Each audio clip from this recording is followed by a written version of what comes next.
Go live. Go live. Go live. Hello everyone, let's see what's going on today. Ooh my, that's a lot of people chatting. Oh, that's good. Hello everyone, and let's make sure that's on the correct settings because we need it to be about 600. About, he says. And then do that, and they go, hello everyone. Right then. So how are we doing today? Alright, hello Carmen Gasberg, hello John Shea, hello Peter Dawson, hello Rick Basava, hello M35 Ben Vibs, hello Graham Highlander. Logistics, sometimes it is got right, sometimes it isn't. Where does the fault lie, if any? Lessons to be learned, hopefully not repeated. Learning from the past is what history is about. True. But sometimes you can get all the lessons right, and you can get all the decisions right, and things still turn out wrong. Hello, Timmy Locker. Hello, Stafford Thompson. Yeah. I got an early lunch, so won't be able to attend class, but till after 4:30, closer to 5 PM my time. Oh, don't worry. Take care. Look forward to when you're here. Right then. Vision. Nice little song coming from Vision. And new IQB 47472, hello. Nautic Wolf, hello. Alzaski, hello. Sean V, hello. It's always pouring rain in Snowdonia. Hello, Common Cameron, hello, DG40, hello. Well, hello, everyone. So, Interwar are in a list of logistics. The good, the bad, and the Singapore. Well, for starters, for this, I'm going to need to get some iron brew out. So, if you don't mind, I'm also going to admit this. Theoretically, I've had a light lunch, and I was planning on grabbing something for tea after this was over, but I'm now starting to feel hungry. So, if a takeaway turns up halfway through, you know why. That's me giving a heads up. Vigilant, the Doctor does Wagner, go live. It's not quite. It's not quite. But this is rather an interesting topic to go through, and it's rather an interesting piece of history.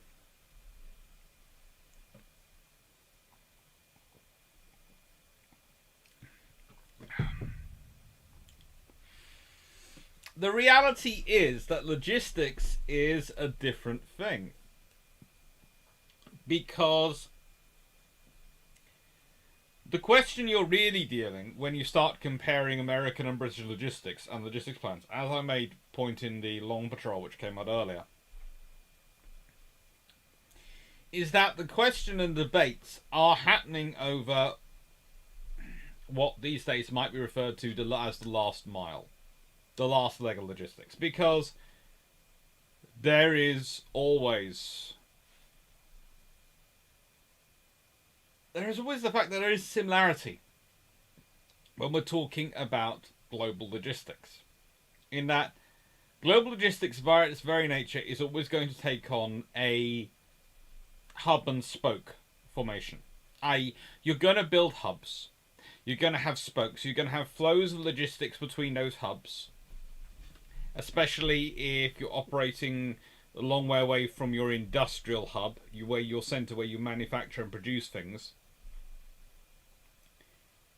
And you're then going to have the combat theatre, which is going to probably have a theatre level hub, a forward hub, and then what you're going to be... So the stuff from the theatre is going to be collected at the theatre hub, moved to the forward hub, and from the forward hub it's then going to have to get to the fleet.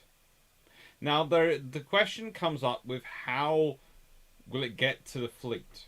And that depends on the scenario of what operations you're looking at, where you're operating, where you're doing these things from. If you're operating close to the fob or far away from the fob. And even if you're operating far close to the fob, you might still do some of the similar ways as you would do further away from the fob, but you probably need less assets to do it. So that can make the sensibilities of differing numbers.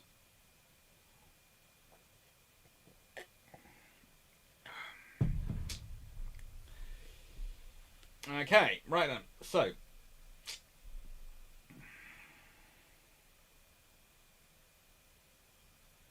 Seneca always eating when streaming.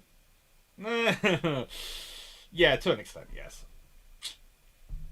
Sean B. My experience of British Army logistics in the 70s. If it fits, bring it back. Yeah, that would make sense. Oh, 16365. Hello. Shimmy, hello. Colin Cameron. Would you say that the role of modern logistics platforms, the centralization of production to one country, could be traced back to Nixon? Honestly, it's been going on a lot longer than Nixon. Let's put it this way. The American logistics scenario and procurement scenario has been a pork barrel complex for as long as America's been America. If you want an example of that, look at where they had their arsenals producing various pieces of equipment in the run-up to the American Civil War. None of them were in the places which actually, and I say, were industrialized.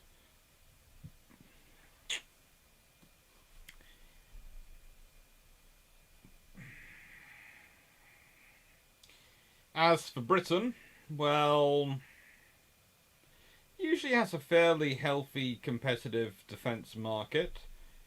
It stopped being so competitive when someone had the bright spark idea of creating one company.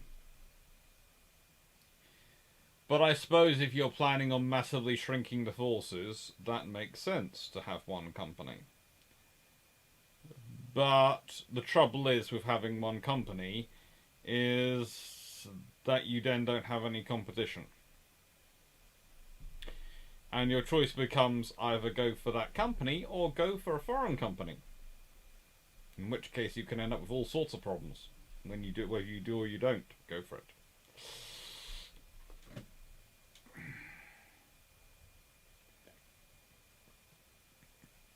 But it was okay when Britain supplied the world. It was okay, yes, but you have to remember, when Britain supplied the world, when we talk about that, you also have Germany, France, all sorts of other countries putting out manufactured goods. It's a far more equitable manufacturing scenario of people exchanging goods, going backwards and forwards. Modern scenario is incredibly dominated by one nation, which was fine as long as you didn't worry about that nation being so dominant. Now you do, you're in problems.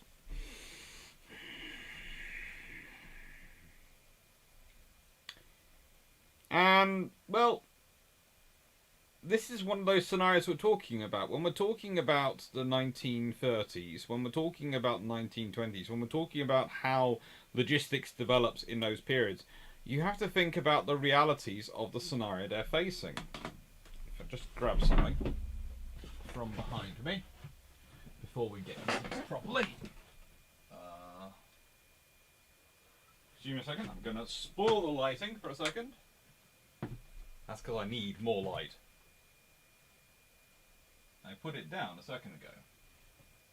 Where did I put it down? That's 43. Where did I put 33 down? There's 39.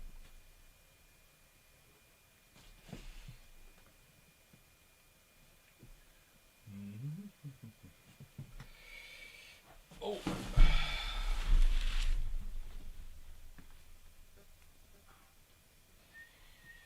This is why I shouldn't reorganise my books in the middle of the day. It gets problematic finding anything.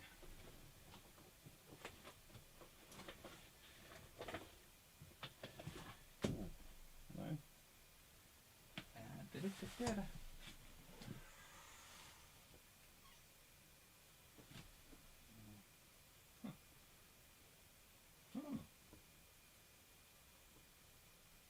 That is weird.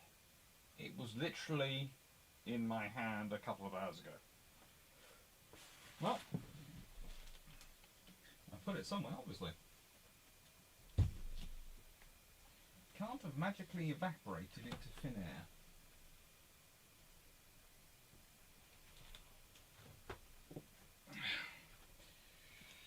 Well, I think the 39 one actually said it better, so I'll use that one. Right.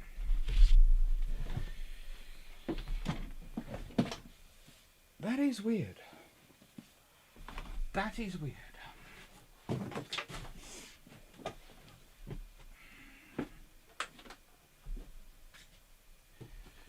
Right. I mean, it's hard to keep up all the content, this content. I try.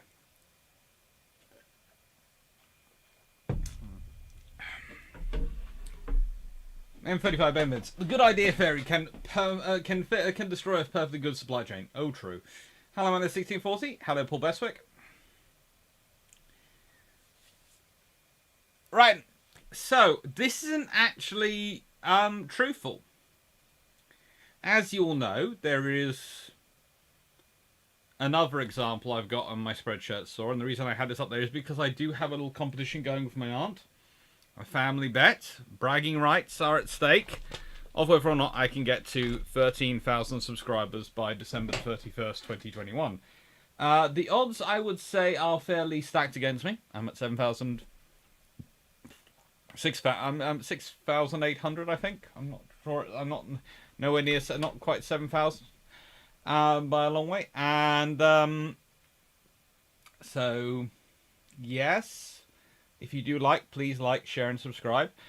But also, during today's video, we'll be going through. There is actually a new design, which should be on the Spreadshirt store available, to go with the ones already up there. These three are all posters. Those the first three at the top. There's HMS Africa, HMS Euryalus. There is the Catalina. Blackburn, and HMS Unicorn, all getting various mentions, and you'll be seeing new design as well today because it's one of the slides. Because I rather liked it. Anyway, so let's start off with this thing, and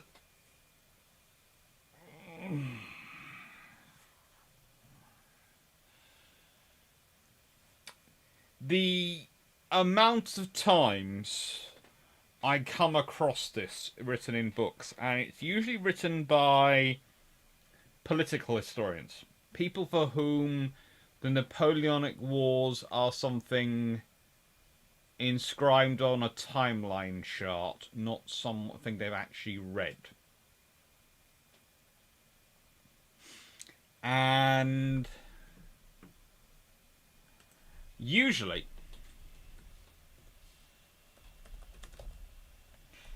they describe logistics as something new that Britain hasn't had to think about, and that Britain is therefore dependent upon these coal stations around the world.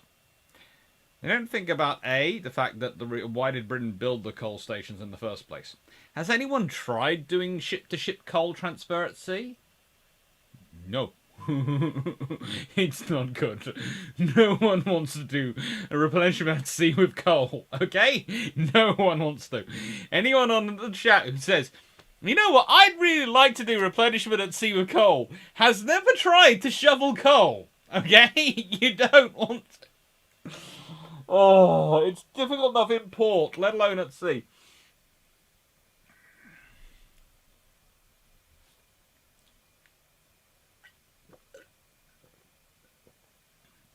So, this means that the only ships which the RN's doing replenishment at sea with in World War One and in the early interwar years are its newer cruisers, its destroyers, its Queen Elizabeth class battleships, its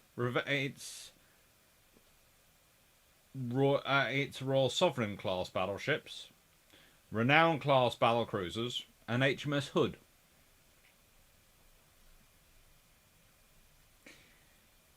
One of the earliest things I've talked about a few times over the years has been, well, a little over a year, almost. It's gonna be 2 years next year of running this channel properly. but, you know, especially in lectures over the years, has been the round-the-world cruise done by HMS Hood, with HMS Repulse, and with a load of D-class cruisers. They, of course, make many port visits. They also conduct some replenishment at sea exercises.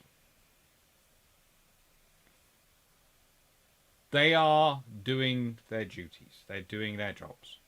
And this is what you have going on. You have a Royal Navy that's in transition. It still has a lot of coal-fired ships. Even into the 1930s.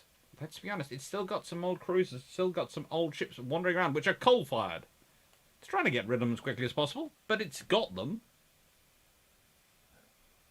And during World War II, it actually builds a few new coal-fired ships. And, yeah, it would like an oil-fired navy. And yes, it would like to do replenishment at sea, but let's also think about what it's replenishing at sea. Are you just replenishing fuel? Or are you also going to try and put across food? Are you going to try and put across ammunition? And let's think about how the modern systems work when we're talking about replenishing food and ammunition. Well, dry stores replenishment at sea.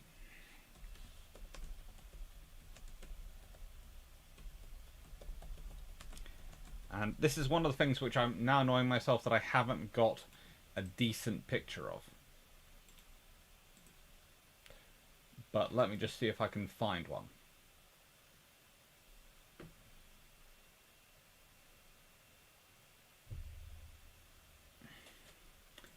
Has actually been around for less time than you have been in terms of fuel. We've had oilers around for a lot longer. We've had oilers around for a reason for a lot longer. It's a lot easier to sling across a hose, suspend it from a line, and send fuel to another ship than it is to send food, to send equipment. They started off by working out how to move it with boats. They eventually came with the wires and put it across, but again, you couldn't put that much across. You couldn't put much weight. And don't try doing it with a battleship shell. You don't want to do that. So again, replenishment at sea or replenishment in a nice bay somewhere where the ships can slow down, be to an extent protected, and can quickly get the things across. Which is going to be more efficient? Does anyone fancy the idea of being in waves doing that and having shells with 1930s technology coming across to you? No? I'm not surprised. No one in their right mind would. So these are some of the complications you're looking at. When you're talking about replenishment at sea, when you're talking about logistics, you're talking about more than just fuel. We tend to focus in on fuel because everyone makes a fuss of fast oilers and this and that, which are all lovely, and they're useful things. But they're not the whole picture when it comes to replenishment. Hello, Nook.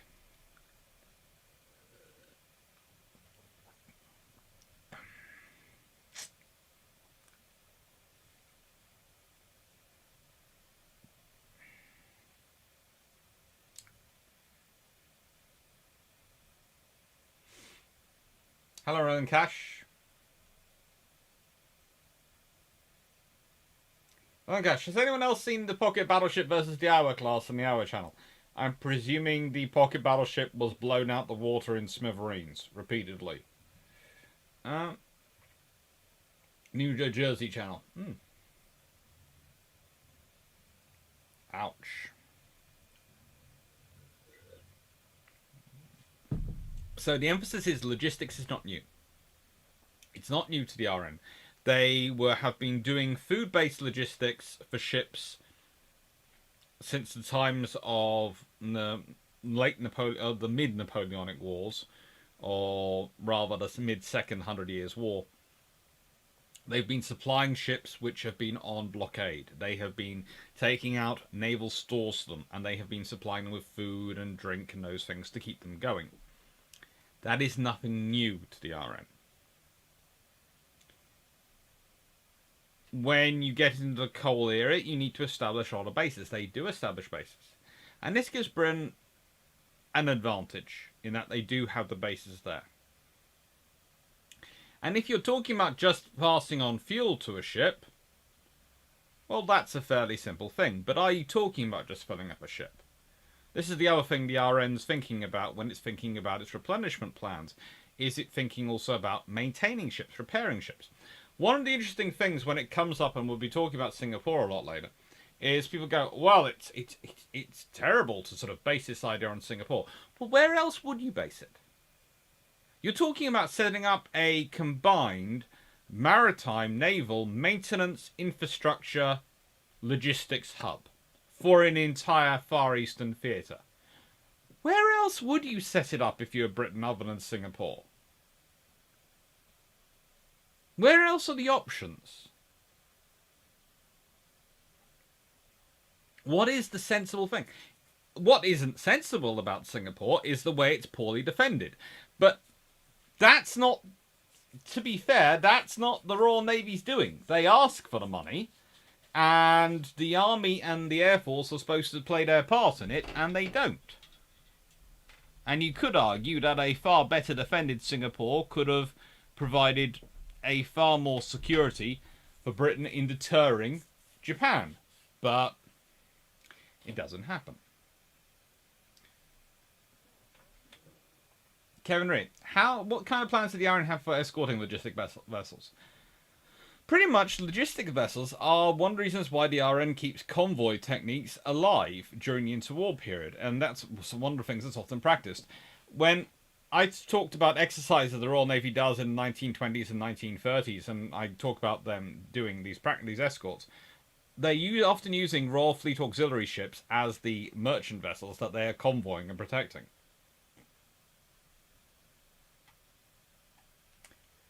Did the fleet supply trains fall under naval treaties?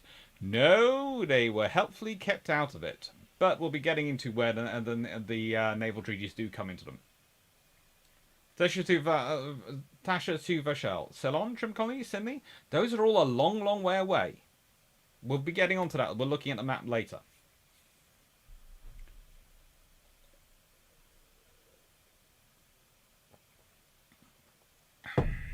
So, here's the traditional view. The RN's plans for supplying the fleet was night and day to that of the USN's. Wrong. Okay? I can understand where you get that perspective. It's all based in your analysis when you're looking back at the end of World War II and you're thinking about 1944. Because this is all 1939, as I said in the Long Patrol, and I'll be talking about a lot of this through this, the 1939, 1941, 1944 problem. The USN, uniquely requiring the ability to deploy the fleet across thousands of miles over practically empty, possibly hostile Pacific, placed a large amount of importance on the techniques for replenishment at sea. RAS. You can say that. Yeah, you can say that. But it doesn't quite work out that way. But they are certainly learning and pushing it by the end of the 1930s. Quite a few navies are learning and pushing it by the end of the 1930s.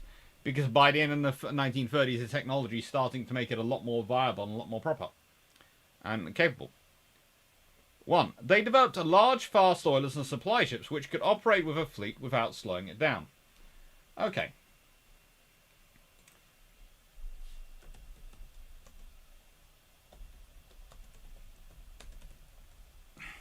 Here is the thing.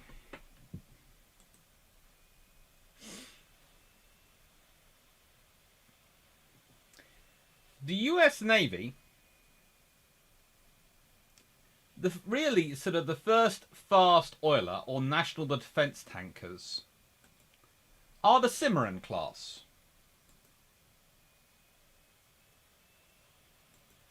they're what I would call it. And they are lovely ships.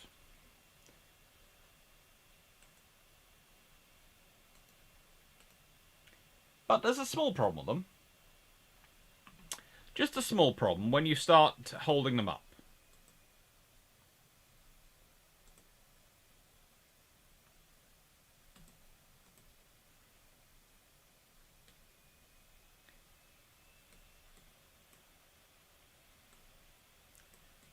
And it's nothing I really want to hold against them. But these ships, the Cimarron class, they are all launched and commissioned in 1939. They start building in 1938. So,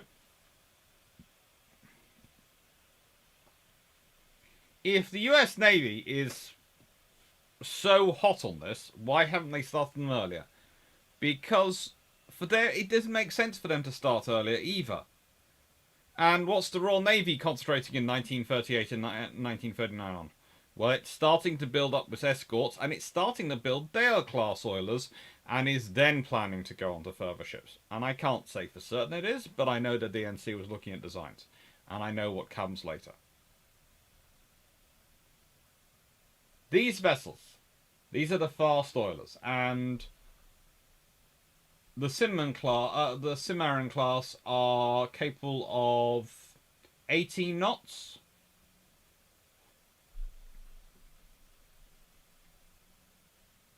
And they're capable of carrying 146,000 barrels of oil. Very useful ships. Incredibly useful ships. And they're followed by the Wichita class, which is in turn followed by the Supply class and various other things.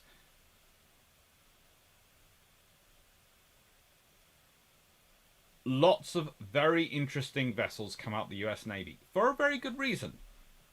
They're putting them into service. But again, I'm just pointing this out, they're starting this production off in 1938 and 1939. It makes sense. But the point I'm trying to make is they're building this in 1938 and 39. The Royal Navy's plans for war are theoretically war 1942 onwards. So according to the Royal Navy, in 1939, they still have 3 years to go. If pre-war, the USN is churning out these in roughly a year, starting in 1938 to 39, probably with British industry, if Britain wanted to produce them, they're not thinking much dissimilar. And they're probably thinking, right then, where does Britain need fast oilers for? Probably just the Far East. Okay. Well, the equipment and the power the stuff to give this the speed it needs, that's going to come from the equipment of the engines and the boilers we're using for destroyers, for cruisers. So the question is, do we build a cruiser or do we build some of these? Well, it takes longer to build a cruiser. And probably the Royal Navy's probably thinking, we hope we won't need them too soon. So if we've got 6 in service already which can do 16 knots, and we're building some which can do 11 knots, which isn't great, but is enough in a push, so we can put off our fast ships until later in our war preparations. It makes sense, especially when you're going through the British 1 in 3 scenarios. Okay, and that's what you also have to think. It's a 1 in 3 scenario. The RN, meanwhile, had access to... Well, and then we talk about sort of the usual thing is the US Navy works out the best techniques for RAS and the most effective equipment. They do. By 1944. They are definitely world leaders by 1944.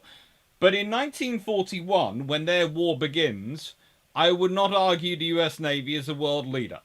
They're probably slightly better and slightly better prepared for it than the British, But that's because the British have been focusing on and fighting a war in the Atlantic and the Mediterranean, where they haven't needed these assets, whilst the USN has still been merrily, happily building away, preparing for a war in the Pacific.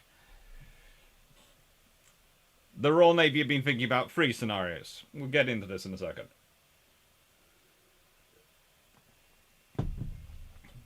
So the RN, meanwhile, had access to a massive network of bases and expected to be operating relatively close to them. Nope. Relatively close. That's such a lovely phrase. Whenever I hear someone go relatively close, I go, okay, that's nice, but which bases are actually supply bases? Which ones actually have the depots and fuel at?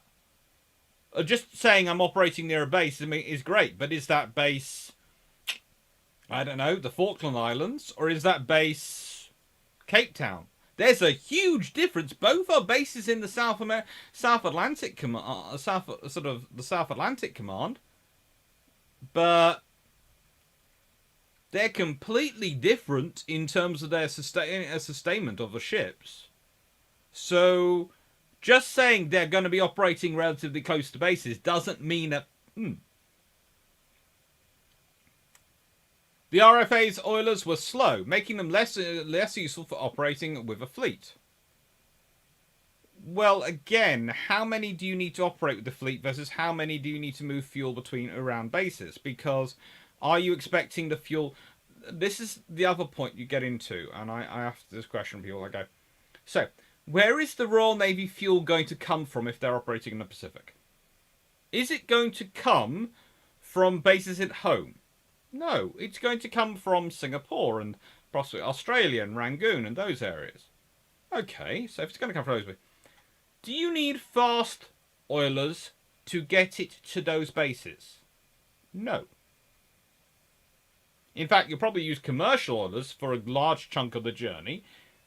Then you'll change into naval ones which are escorted. And then, if you're oiling from there to your ships, then that's when you'll call up the fast ones. Makes sense. The fast ones only need to get into the fleet. And if you're bringing that fuel relatively close to the fleet, i.e. you're bringing it up to probably not Singapore, probably to a forward operating base, probably Weihai Wei, or I doubt Hong Kong, but we'll get into all this. And from there, you'll then be using the fast oilers. The Royal Navy has 6 fast oilers in service the whole way through the interwar period. That's probably enough if you've got them doing round circuits at 16 knots to keep the fleet going if it's operating off Japan, if you're fighting through the South China Sea. You're not talking about Britain having to fight the fleet across from Pearl Harbor. They don't have to do that. They have a different scenario. They still need to do replenishment at sea, but they don't need to do it the same way the Americans would need to do it. It's a different world. As a result, British doctrine placed low importance on RAS, and decision encouraged by the fact that the RM was using inefficient techniques and less capable equipment for it. I'm sorry. Again, this is one of those things I don't understand. I look at the British doctrine, and the British doctrine has RAS as part of it. And then I look at the techniques they're using, and it's comparing the techniques in the 1920s and 1930s RN with, again, the 1944 USN. And this isn't really fair. Again, it's the Britain of 1939, 1944, 41, 1944 problem. The US Navy of 1941 is not the US Navy of 1944. They are far better at RAS in 1944 than they were in 1941. And the Royal Navy of 1939 is not the Royal Navy of 1944. Instead, RN doctrine emphasized the use of built-up bases like Singapore, Gibraltar or Malta, as well as various secret bases from which the fleet would sortie to fight. Again, that's wrong. Because wait until we get into the fuel allowances, and then you look at it and you go, well, if Gibraltar and Malta were supposed to be the base of operations that you're talking about, surely Gibraltar should have had a lot more fuel there, and so should Malta have had a lot more fuel stored at it. Gibraltar does get more stored at it, but really it's not supposed to be the basis of operations. It's not strategically. They're thinking about getting the fuel for Gibraltar is going to be a tanker chugging down from the UK, sitting in Gibraltar, filling up ships if they come through, and then moving off. The same with the various secret bases. We'll talk about them. Hello, Oswalski. Where is the fluffy research assistant? They're currently sleeping. I took them for a nice long walk.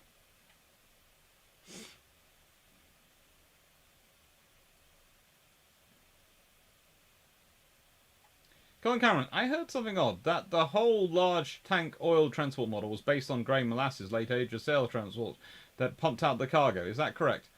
The early variants, I think, were. So, Nira, if 11 knots is fast, what is the average speed of merchant vessels time? Don't ask. You're talking 8 knots. Remember, the 11 knots isn't fast. I'm saying it's fast enough. The Royal Navy's fast tankers were capable of 16 knots, and they were built in World War One. If you built building a fast tanker in World War Two, they lose 15. Anuk, RN lost Singapore's base, and US Philippines and Waker's forward bases. Yes, both sides lost their forward bases. This is the part of the trouble with World War Two, and it makes things different. If you lose your forward bases, you're in trouble. You really are.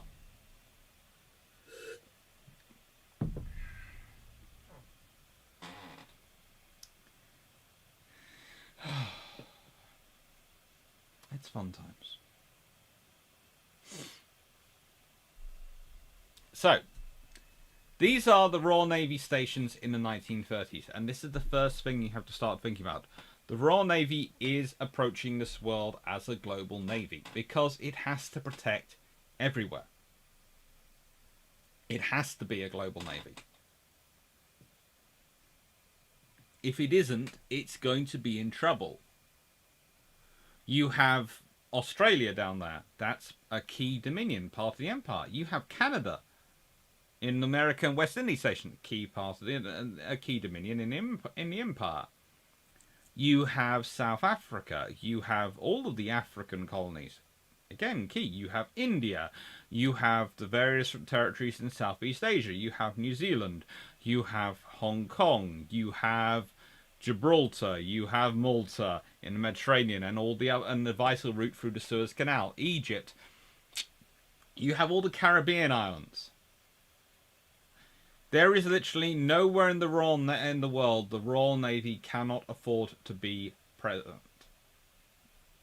They have to be present everywhere.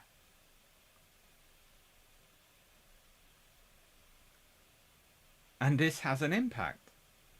This has an impact on the Royal Navy. This has an impact on their approach to strategy. This also has an impact on the Royal Navy and its approach to capabilities. Because if you have to defend everywhere, you have to start thinking about a reaction force. Because, especially in the times of treaties, you can't build up the Free Fleet Navy that Jellicoe had planned. Jellicoe wanted a Free Fleet Navy with a squadron of battle cruisers and a couple of squadrons of battleships based in the Home Fleet, the Mediterranean Fleet, and the Indian Ocean. Roughly, it works out as.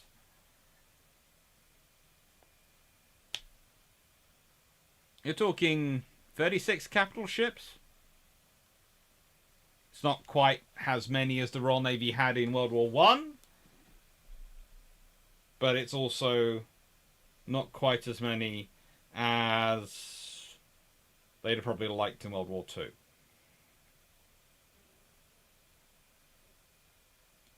But it's a lot more than they had under the treaty system.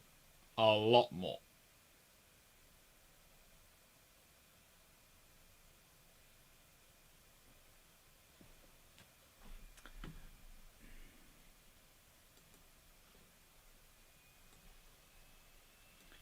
Medlu81. After the fall of Singapore, what was the supply strategy of our Royal Navy in case Japanese Navy sought in the ocean in large tassels and threatened naval links to Australia and New Zealand?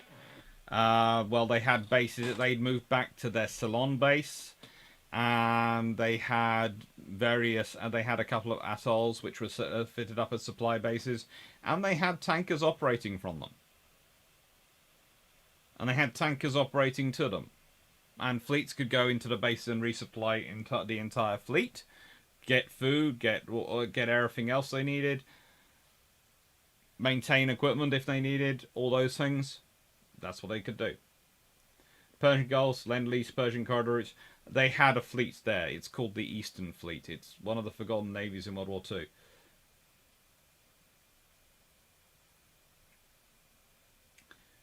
Britain did attempt a mobile rapid deterrent force. It's not quite as what Britain suggested that force was going to be. You have to remember that at various points Britain plans various things for how to do it and how to operate. And their actual plan for when they are fighting... Well, they have a plan for taking on Germany and Japan at the same time. They have a plan for taking on Italy and Japan at the same time. They have a plan for taking on Germany and Italy at the same time. The trouble is, they know they don't have the forces to take on Germany, Italy, and Japan at the same time. They'd like to have the forces. They try to build to the forces. They make the case to the politicians for the forces. But the trouble is, treaties, etc., and those factors mean that they're never going to get those forces. Hieroglyph. The nightmare scenario would have been IJN goes all in on the Indian Ocean as the German and Italy go all in on the Mediterranean. Actually, the Germans going all in on the Mediterranean would have been amazing for the Brits. And there is a distinct reason why. Let's put it this way. If the Germans had rushed their heavy fleet surface units and everything else into the Mediterranean, the British would have probably been ecstatic. Because maintaining a large enough fleet to bottle them up in Gibraltar, in the Mediterranean, would have been easy as sticking Nelson and Rodney in Gibraltar.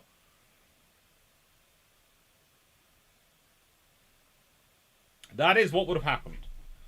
The British would have just gone, right, you're in the Mediterranean, you've got it, enjoy. That's fine, you've given us the rest of the world.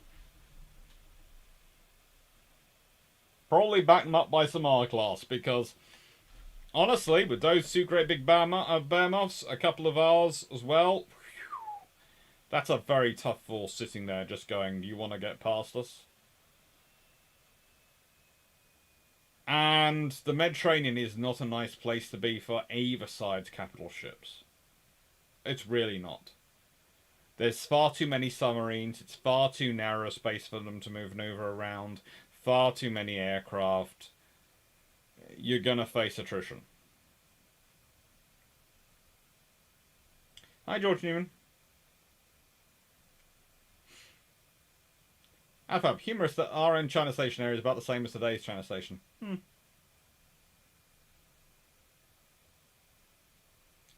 Hieroglyph, by all in I meant U-boats and aircraft. Well, honestly, they do send a lot of U-boats down to the Mediterranean. And they do send a lot of aircraft, all the Flieger Corps 10. And they have an impact. Let's be honest, without Flieger Corps 10 then down there doing the damage, the British probably have a carrier available to send to go with Task Force Z. Which would be interesting.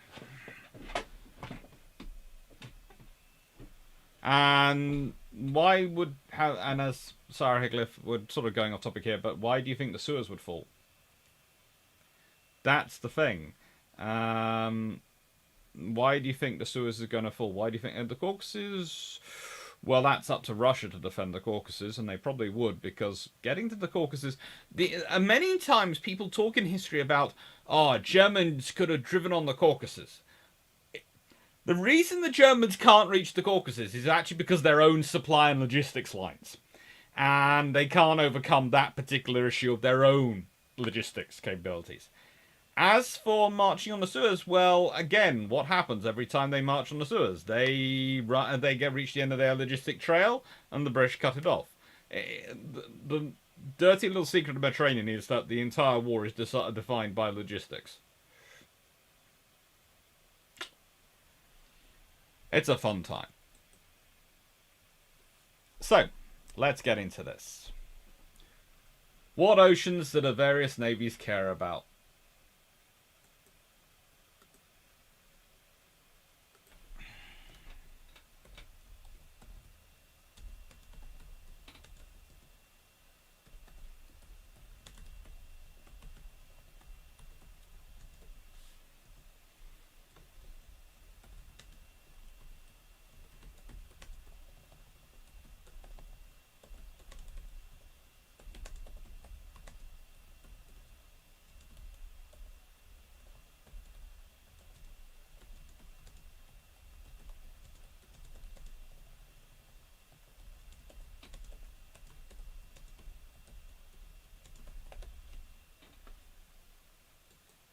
So they don't all care about the same oceans. This is the point.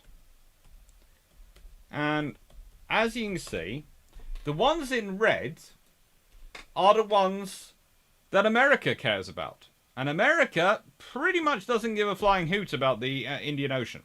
They don't give a hoot about what's below Australia in the 1930s. They don't give a hoot really what's over the centre line in the Atlantic. It really doesn't bother them, and they try and stay out of the Mediterranean. They occasionally wander in for diplomacy's sakes, but they don't really want to be there in terms of navy. And they're not really planning on going offensive into British home waters, because every time their fleet looks at that, it doesn't end well for them. So what America cares about? South America being the dominant power in the Americas. Yes. And the Pacific. So this is what they designed their fleet around, which makes sense. And it's good for them, because it gives them a nice central thing to define their fleet, to design their fleet around, and design their logistics system around. And even with all that, it's not until the late 1930s that they're building the fast fleet oilers. Why? Why do you delay building the fast oilers? Because technology takes time to mature. It's very nice saying we've got replenishment at sea. We've got efficient techniques. Have you? Really? Have you got nozzles which are efficient? Are you able to pump the fuel without getting air locks, without getting the air bubbles in the cable, in the hoses as they pump up and as they move up and down when moving the sea? How are you going to do it? Sternwards? Sidewards? How? What are you... There are various systems you can do and set up. But the question is, how? How are you going to get the cables over to the other ship? Again, different systems tried. And what else are you going to be supplying the ship? And then there's a question of, where will that fleet be operating? Because, do you believe that you're going to lose the Philippines straight off? Because if you think about it, if you control all those islands, i.e. the Philippines, i.e. Guam and those areas, in the South China Sea, the Western Pacific, and you've got those forward bases, how many tankers do you need to supply you? Because surely you'll be getting the fuel to there, delivered by slower tankers moving in convoys, because that'll be more efficient, and you'll be using your fast tankers to get the fuel to wherever the fleet is. Again, you're going to need less tankers, which are fast tankers, to do that. And that's not too dissimilar to what the British were planning. The difference comes when you're moving the other side of the ocean, or if you're operating from Pearl Harbor. And once War Plan Orange gets to the idea of, well, what happens if we don't have access to those areas? What happens if we do lose them? What happens if we do get into this trouble? What happens?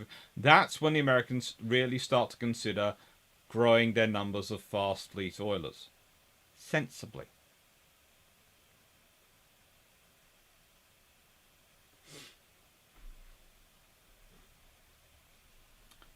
Right, let's open up the questions and see what's coming through. Oh, good lord, a lot of questions are coming through.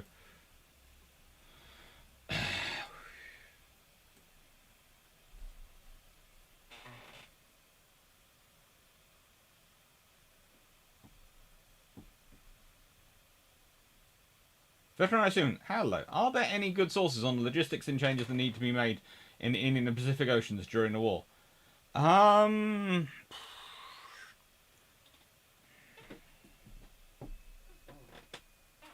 There's various books on the Eastern Fleet which are good. There are some books on the Eastern Fleet which are absolutely terrible. There's one book which is sitting up above me, which is kept well out of view of you all, which is what fits in that category. Honestly, Monavs by David Hobbs is probably the best one.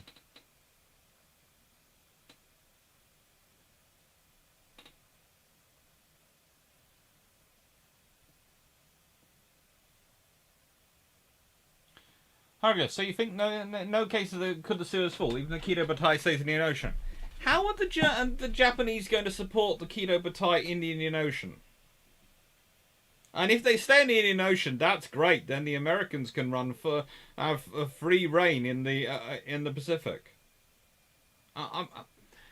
There are scenarios, and I do agree, there are all these potential nightmare scenarios, but they actually have to be possible. And one of the things about the Kido Butai going into the Indian Ocean is they actually stay very, very close and very much in the eastern Indian Ocean rather than going anywhere near the western Indian Ocean. They very much stay part to the other side of Sri Lanka, to the Rangoon area. You know, they don't operate and don't move into the wider East Indies area. Mainly because they don't have the fuel to. How are they supposed to get there?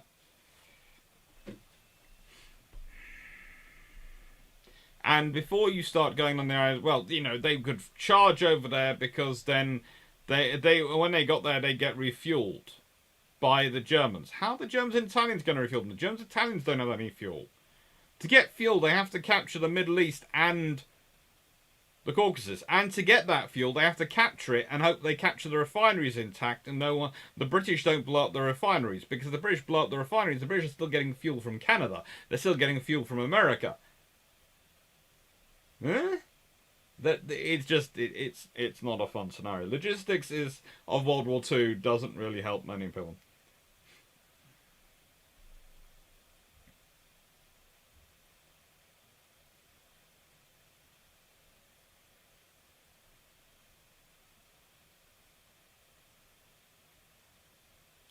Nice everybody. I honestly, Operation Cerberus Way, I have never heard of that. I've heard of Operation Cerberus. But Cerberus Way I haven't ever heard of. I'm not sure where that one's come from. Could have done. The British have so many different names for operations. It's always fun. Germany, US has no major interest in the Blue Areas in 1940s. Exactly. So they don't need to design a fleet round it. The British do.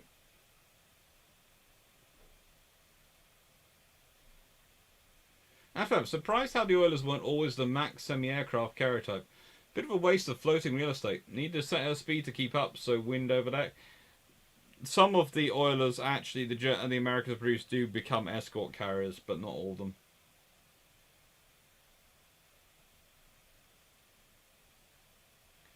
Don't assume it. What's the one Eastern Fleet book you don't recommend? I want to make sure I know which one for future reference. I have done a book review on it. I was suitably critical. I'm not doing any more than that. Hieroglyph, yes. I never ever seemed to, never even went near Madagascar, e.g., let alone South Africa or the Red Sea. That's a whole long way away from where they could get to.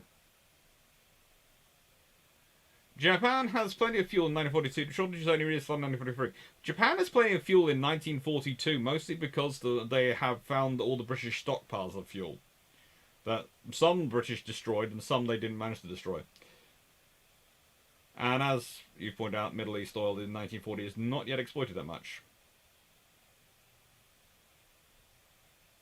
There is a fair amount coming out of the Middle East. That starts to help with various options in terms of supplying India during World War II and supplying various parts of the Far East at the front.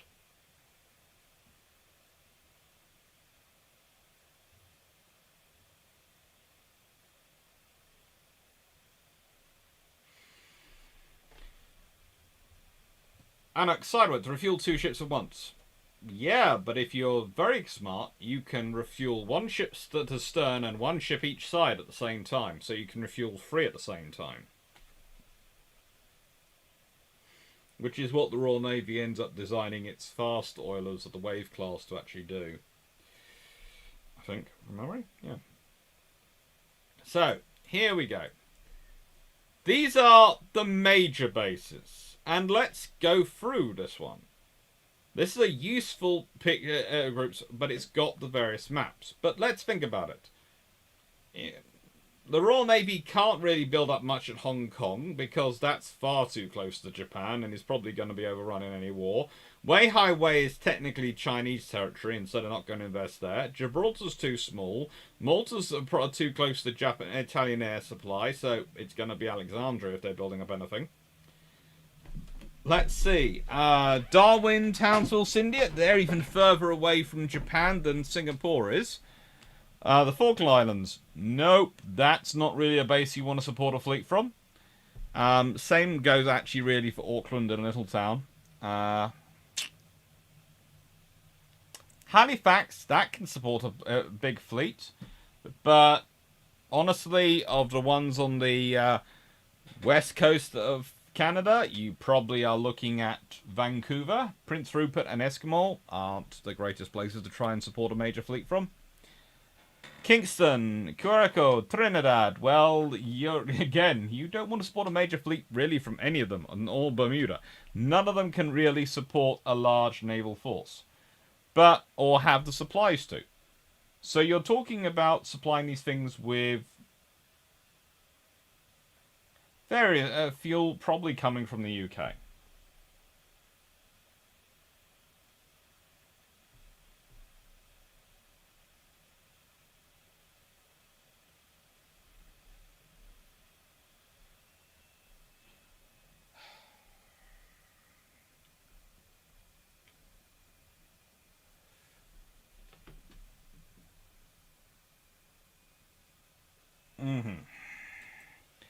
This is the reality is always that just because it's a dot on the map doesn't make it a base you can operate from.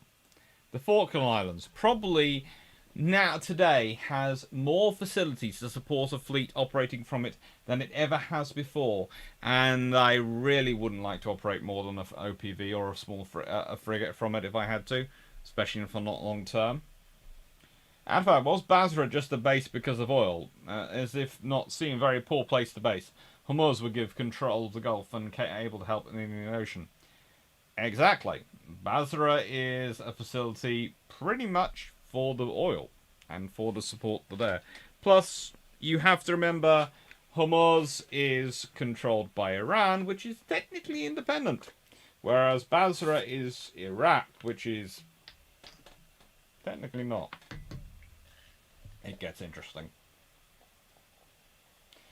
Amok, Shimmerin class tankers were T3s, rated 18 knots and 35 built with 4 converted to escort cannons. Anuk, T2 tankers. 16 knots, 500 plus built.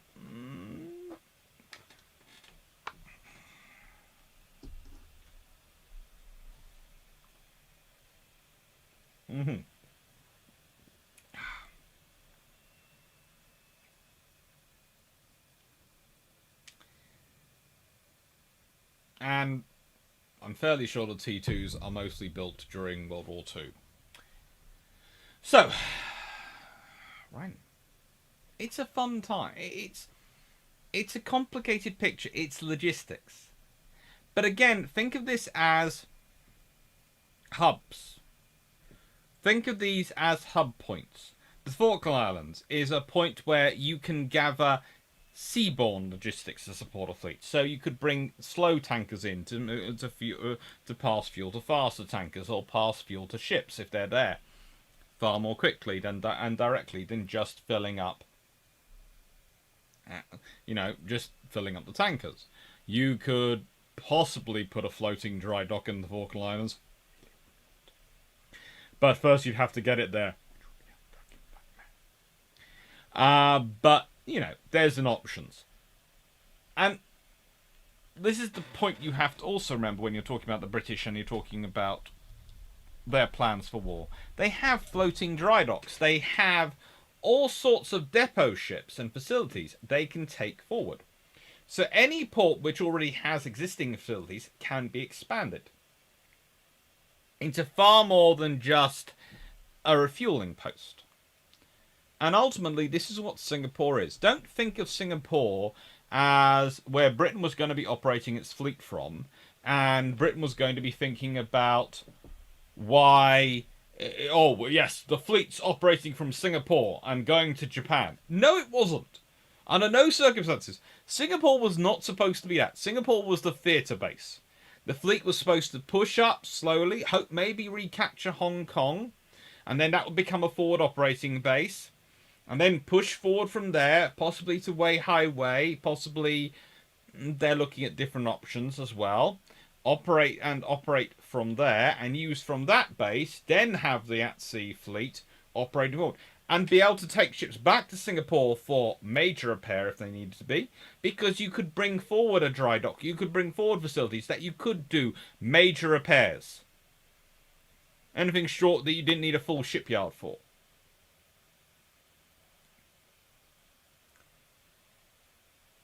And so, that is where they go for.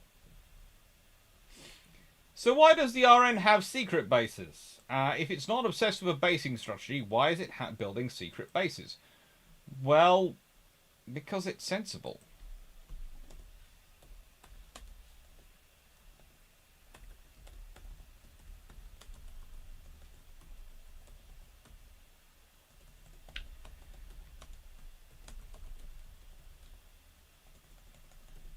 If you have all your bases be these ones,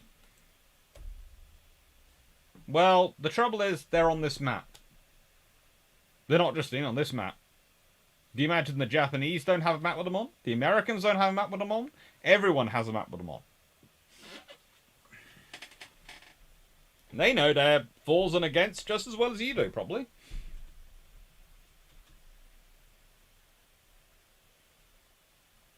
And let's say I want to rapidly reinforce Singapore, but I don't want anyone to know that my fleet's coming.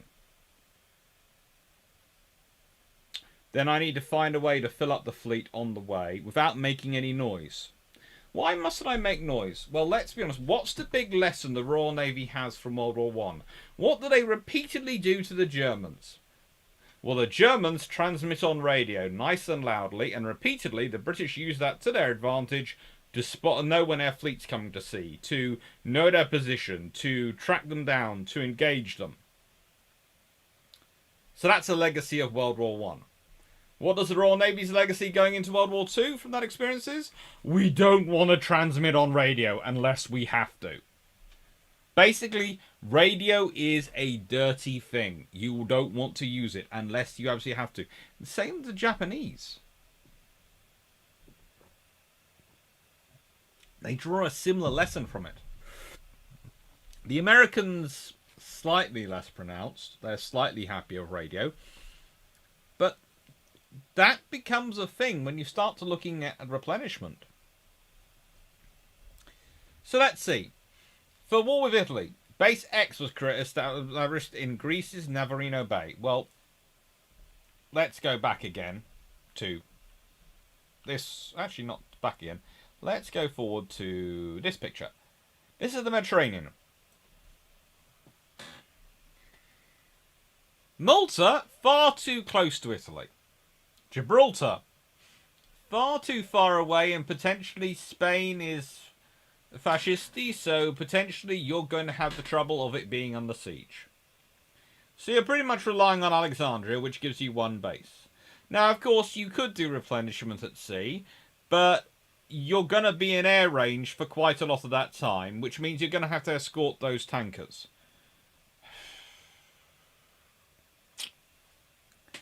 Which is not necessarily a good thing. And secondly, if you look at the distances, why are you doing replenishment at sea? How often is your fleet going to actually need to replenish at sea to operate in the Mediterranean? Not a lot. In fact, possibly never. In which case,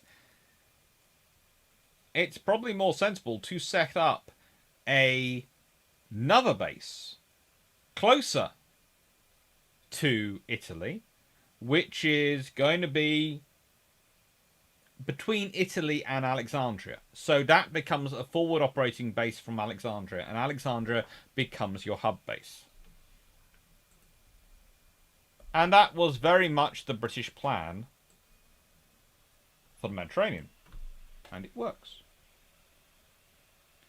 Also means you don't probably need fast fleet oilers for the Mediterranean. Okay, so we've been down to it. One of the theatres, one of the potential operations, because remember these are the three potential scenarios Britain has: War of Germany, War of Italy, War of Japan, or any combination of two of those three, or all three is the worst case scenario. For War of Japan, they have Base M at Camaran Bay in the Red Sea, 7 tankers to be assigned. Base T at Abdu Atoll in the Maldives, 8 tankers to be assigned. And Base W at Nakri Harbour in the Nicobar Islands, 3 tankers to be assigned.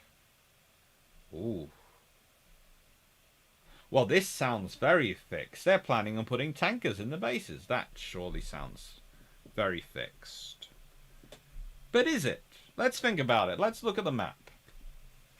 So, my first base is going to be at Camaran Bay in the Red Sea. So I come streaming through the Suez Canal, possibly as quickly and as much at night as I can. And then I put into a deserted bay in the Red Sea. Okay. And then I go from the Red Sea to Abdul Atoll, which is about the most southerly of the Maldive Islands, which is actually viable for me to use as an island. Okay. And then I go to one of the lesser used Nicobar Islands. And then I can go straight down the Straits of Malacca to Singapore if I want to. Or I can go down the south coast of Sumatra and maybe through the Dutch East Indies back up to Malaya and Singapore. And I can do all that avoiding the major shipping lanes. So, in simple terms, without ever transmitting a radio signal, my fleet will all know exactly where they need to go. They can pull in there.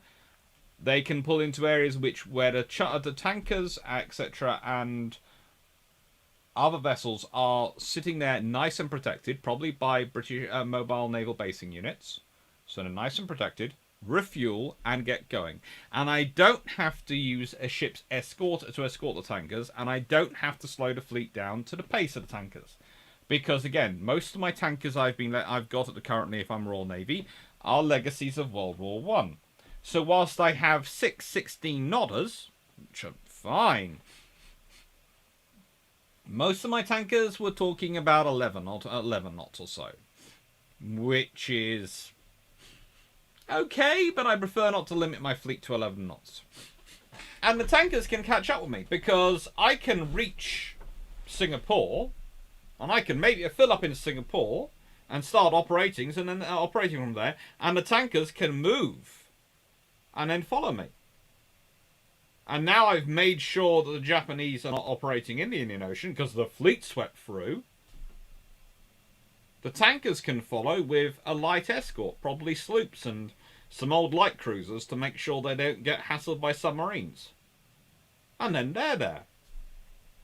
And then I can start repeating the same operation going up the South China Sea. I can start fighting my way up.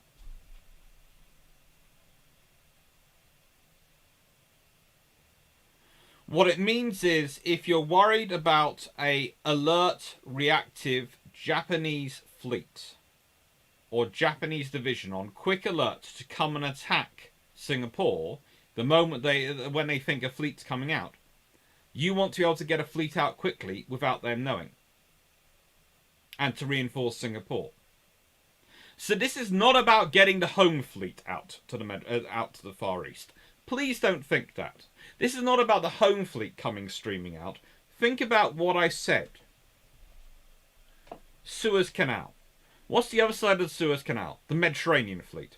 Britain's middle of the way fleet. Its reaction force. So the Mediterranean fleet ships would come through the Suez Canal from their base in Alexandria. Nothing unusual. And then steam as fast as they can. And instead of stopping off in their normal places and visiting the Red Sea and then coming back, they would be steaming at full speed. far faster than any of the merchant ships could get up there. And they would be basically going breakneck speed to make it to Singapore as quickly as they physically could.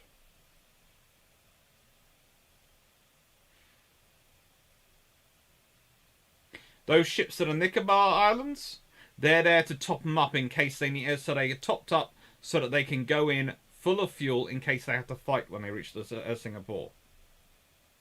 Because that's how fast the British thought they needed to react. They thought they needed to get everything they could from the Mediterranean to the Singapore as quickly as possible to try and deter an attack on Singapore. In which case, that makes sense. This is not about fighting a war with Japan. Camaran Bay is no use for fighting a war with Japan. War with Japan is not supposed to be fought in the Indian Ocean. The same with Abdu Atoll. It's not supposed to be for a war in the Indian Ocean when you're fighting the Japanese. That's supposed to be, the British are hoping, for a war in the South China Sea, for a war in the Pacific. See, neither is Nakori Harbour. That's no help. These bases are helped with rushing a fleet as quietly and as discreetly, but most importantly, as quickly as possible, to Singapore. Without them having to worry about tankers, without them having to worry about their replenishment, keeping anything together, they can just charge the fleet out there. This is about getting warships to Singapore. This is not a strategy for fighting a war. This is a strategy for trying to deter and preparing for a war. There is a difference.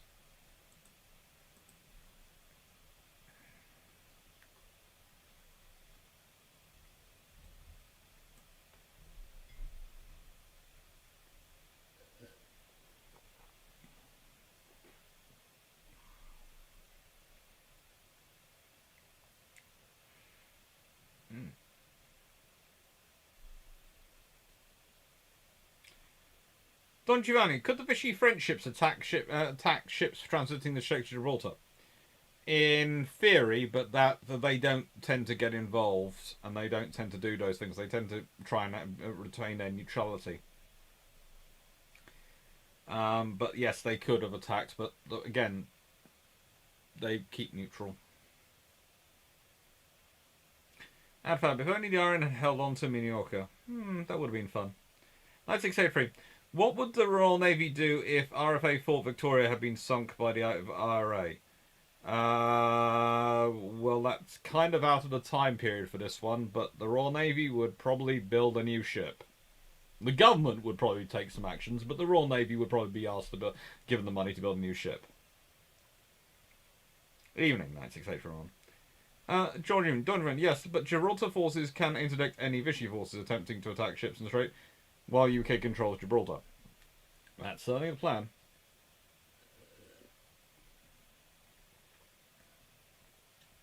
So anyway, there's quite a lot of oil, a bit of oil available from the Middle East, starting by mid-30s once British Petroleum and Standard, and the rest got in there.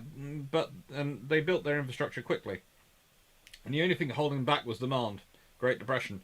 Drilling more wells is relatively easy and fast when pressure is high.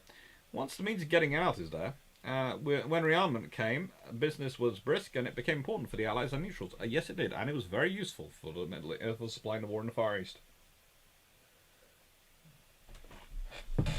Hello, Dan Freeman.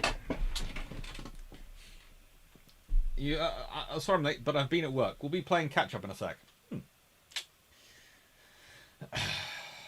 What is the logistics situation like in the Adriatic? Don't go there. It's not really a place anyone wants to go at this point. As said, the plan, the thing is, the trouble with known bases is that they you know them, so you could put ships, spies, submarines to watch them, depending on your range and the capability. So you want to use unknown bases to rush your fleet through. Secondly, you want those places to be as quickly accessible and as secure as possible.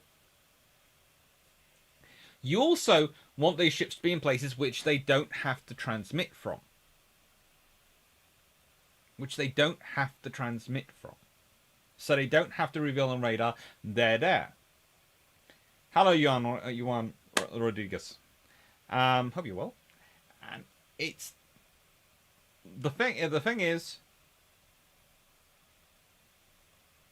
that's what they're planning. Okay, it's kind of like the German system for the Altmark and other tankers, which resupplied the Graf Spee. No transmitting was involved again. They were going to be at certain points in the ocean on certain days, and Graf Spee would find them there. That's what they knew. They had a code and system and worked it out. That's fine when you're supplying one surface radar and you don't have any islands to use or anything like that. When you do have access to islands and you're trying to rush an entire fleet through, you don't want to do that. Using these bases for war with Japan makes sense. For war with Italy, it makes sense. The paucity of bases for the British in the Mediterranean, the limitations of the Mediterranean conflict, you don't probably want to be doing replenishment at sea. You want to be doing that replenishment from a base, because it's far easier to defend things there. Oh, Richard, was there no pre-war arrangement with the Dutch to provide fuel from Indonesia? No. There were discussions, but nothing agreed. Because, again, the Dutch might go neutral, in which case, why would you want to do that?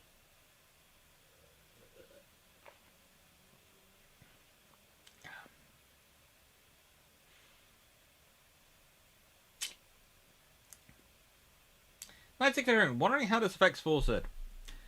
Well, honestly,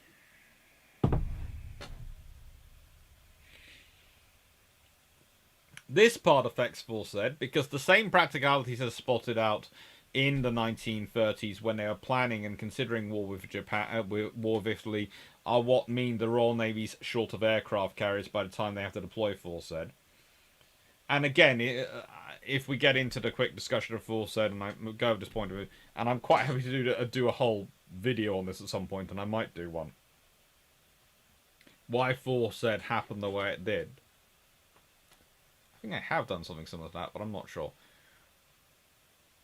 The carriers, the pause in carrier construction means the Royal Navy doesn't have enough carriers coming through, combined with losses of Courageous, Glorious, and Ark Royal for various reasons. Most two of the one of those through actually using a fleet carrier for anti-submarine warfare because you didn't have anything else available. And it worked so well in exercises, why not let's do it in real life? One of those because a captain had a meltdown, and one of those because of poor damage control, where a damage control officer actually didn't follow through with the instructions in the damage control manual, because there's a strong, as Jamie would from Armoured Carriers often reminds me, there is a strong theme going through the Royal Navy at that time, from admirals down, and in the American Navy and various other navies, of it's the enemy's job to put water into our ships, not ours. So not counter-flooding. When you have a top-heavy system like an aircraft carrier, counter-flooding is really, really, really helpful. And then, of course, as said, in the Mediterranean, you have both Illustrious and Formidable get damaged by, thanks to mostly the work administrations of Fliegerkorps EPS, Fliegerkorps 10. So, although the Italians certainly do play a large part in it as well. The Italians are very vicious when it comes to anti-ship operations. You can never discount them, but I think both those use weapons which only really Fliegerkorps 10 got access to.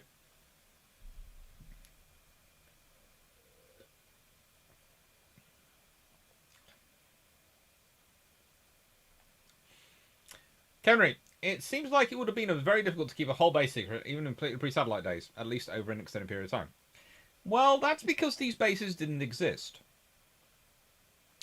They were marks on the spot on maps, and basically what happens is that as tensions rise up, those tankers would turn up into those bays.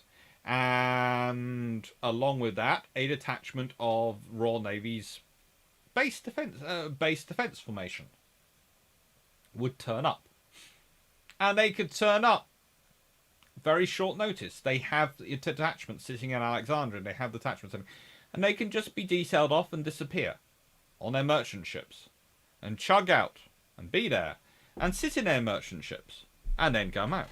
But if war gets declared, the radio goes round the world. War has been declared. They all alert. They get the signal order. The base is set up, and they practice. They could set these bases up within a day. So the fleet, by the time the fleet got here, the base will be ready. Straight through. Here's the fueling. We've got anti-aircraft defense around. We've got a pontoon. We've got some sort of barrage out to protect against submarines getting in. We're fine. Carry on. Fill up. Go. Carry on. Fill up. Go. So don't think of them as a base as in Singapore Naval Base. They're not constructing this. This is your infrastructure hub. This is your logistics hub. This is your everything hub being constructed in Singapore. They're not that. Think of these as fueling points. Basically, they're petrol stations which are slightly fortified. And by fortified, I mean they have some guns which have been offloaded from a ship.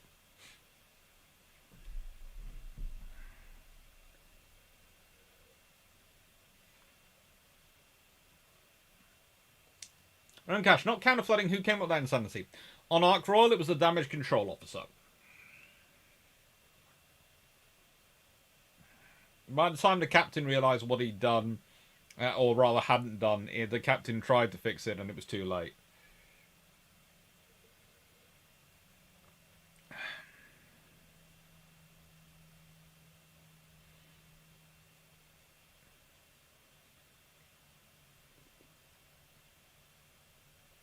Hello, World War II Submarine History with Haiku.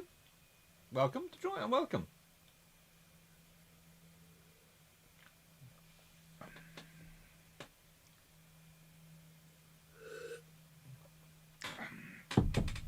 Alright. Hieroglyphs, stop being rude about the Italians. A, it's not true, and B, it's just rude. It's just nasty. They fight hard, and it. One of the things this channel does try and do is try and punch some holes in some of the more popular myths. And the fact is, the Italians do fight hard in World War II.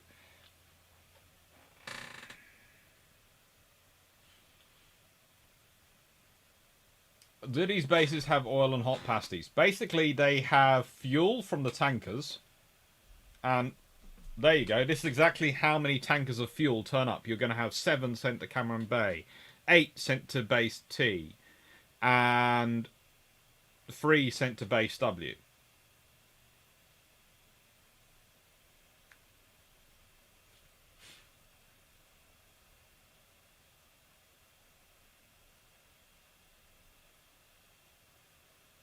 And Hieroglyph, you're quite right. The existence of these bases was a very closely guarded secret. They were given code names, and let's put it this way: the thing about the Japanese, when they find all the war plans, when they get all the army's war plans for the defense of Malaya, which really does help with the attack on Malaya. One of the things they realize in there is the Royal Navy war plan is basically empty. And there is a perception from the Japanese this means the British don't have a plan. No, it's basically because the Royal Navy doesn't trust the other services, and they don't even trust themselves. Only very senior officers know the names, know these letters. Several of those senior officers don't actually know what those letters are. This has been selected by staffs and officers and kept very quiet. And they can put out, and the number of officers who knew what they were pre-World War II could probably be numbered on a couple of hands. They had them all. They had it all worked out in books. Opened up, war. They're gone. They're doing it. It's done. Why does Adu Atoll get set up when the Eastern Fleet comes out there? Because immediately Britain works out, hang on, we need a second point just in case Ceylon and these places get attacked.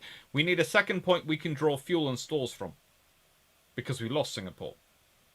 And they'd already been in process of setting Atoll up when Singapore starts to... they'd already set it up, pretty much.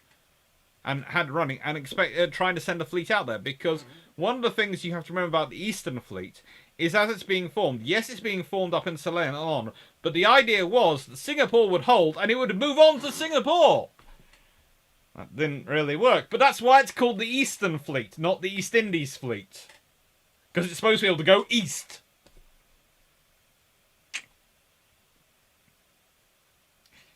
Life happens, especially when you're planning.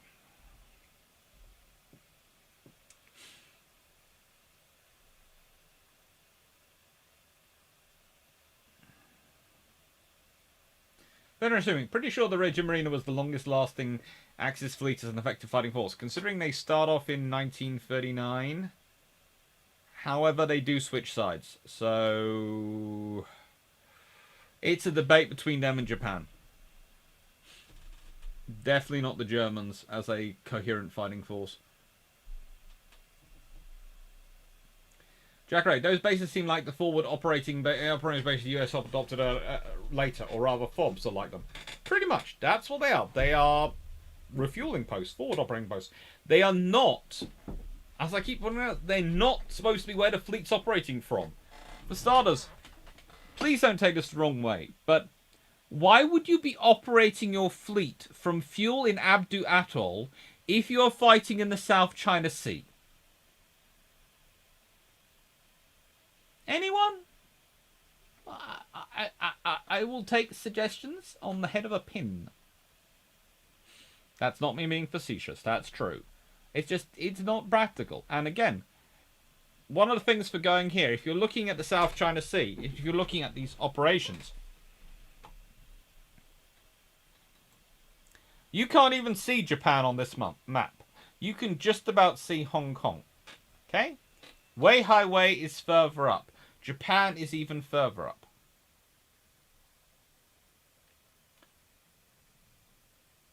This is not... This is where you're going to be fighting through to get to Japan. This is not where the battle ends. Or where the war ends. This is where the war begins, where you have to push through. And that is what they will be doing.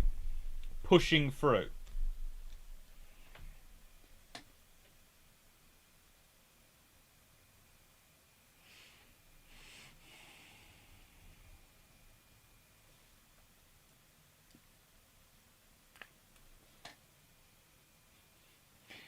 And so, the Royal Navy will push through the South China Sea, but again, they don't want a fleet there. They don't want to have to spend the whole time there and coming back to it. It's not the purpose of Singapore. It's not the purpose of any of these things to be the permanent base that they're operating the fleet from. And again, just if you want proof, look at Singapore. Does it look like it's a major fleet base? It looks like it's a major infrastructure point. There's a lot of storehouses. There's a lot of spaces there that you can bring ships in alongside. You can start conducting repairs. There's space for a floating dry dock. There's space for all sorts of things to be put in there. There's other docking facilities. That's a useful infrastructure. But that's not what I'm going to be doing a wartime operation on my fleet from, because, well, everything's in nice, neat lines. It's a bomber's dream. It really is. Think about this. Is this a base you want to be operating under air attack?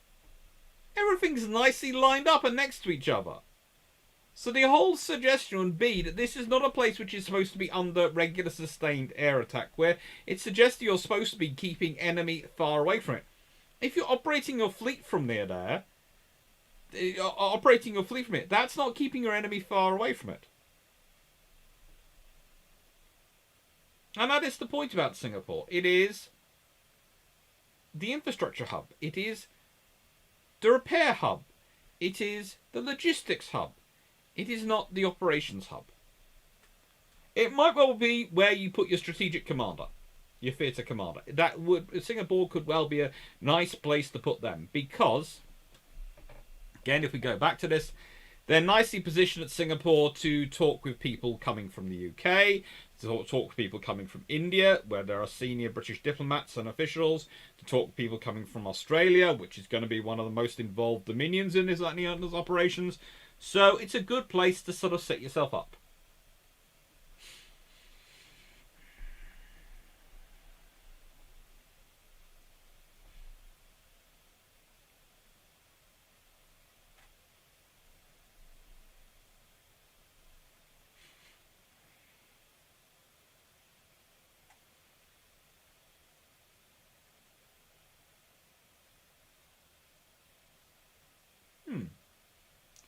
But I'm assuming something like 35-ish months compared to Japan's 32-ish months.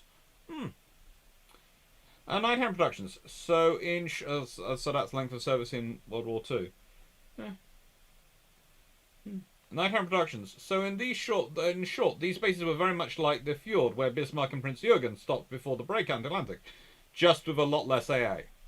More than likely, mainly because they were relying on the fact that no one knew where they were, whereas the Fjord was sort of relying on the fact that it had a lot of AA. Hieroglyph. Rommel regarded the real problem of Italian arms as that of leadership and noted that when led by German officers, they performed admirably. Probably they performed admirably because they didn't he didn't keep being rude to them. Veteran assuming inter-service rivalry, the biggest internal threat. IJN versus IJ. Regime Marine versus Regio Aeronautica. Great way to undercut yourself. Have you seen what the Royal Air Force, Royal Navy, and British Army got up to in interwar years? That's the entire Far East doctrine. It gets fun.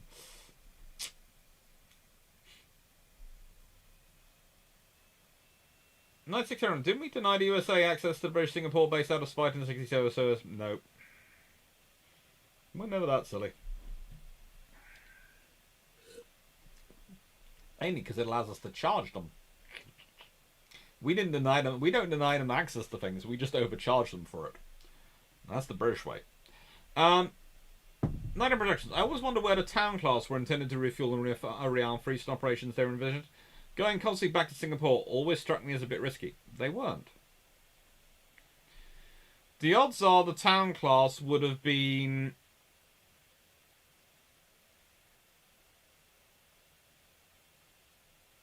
refueled by things like the fast fleet oilers. They would have been refueled probably at sea if the other option is that they'd have been refueled from places like Weihai, etc. I found it weird that Town class saw a decreased smaller range when they were intended primarily to fight in the Pacific.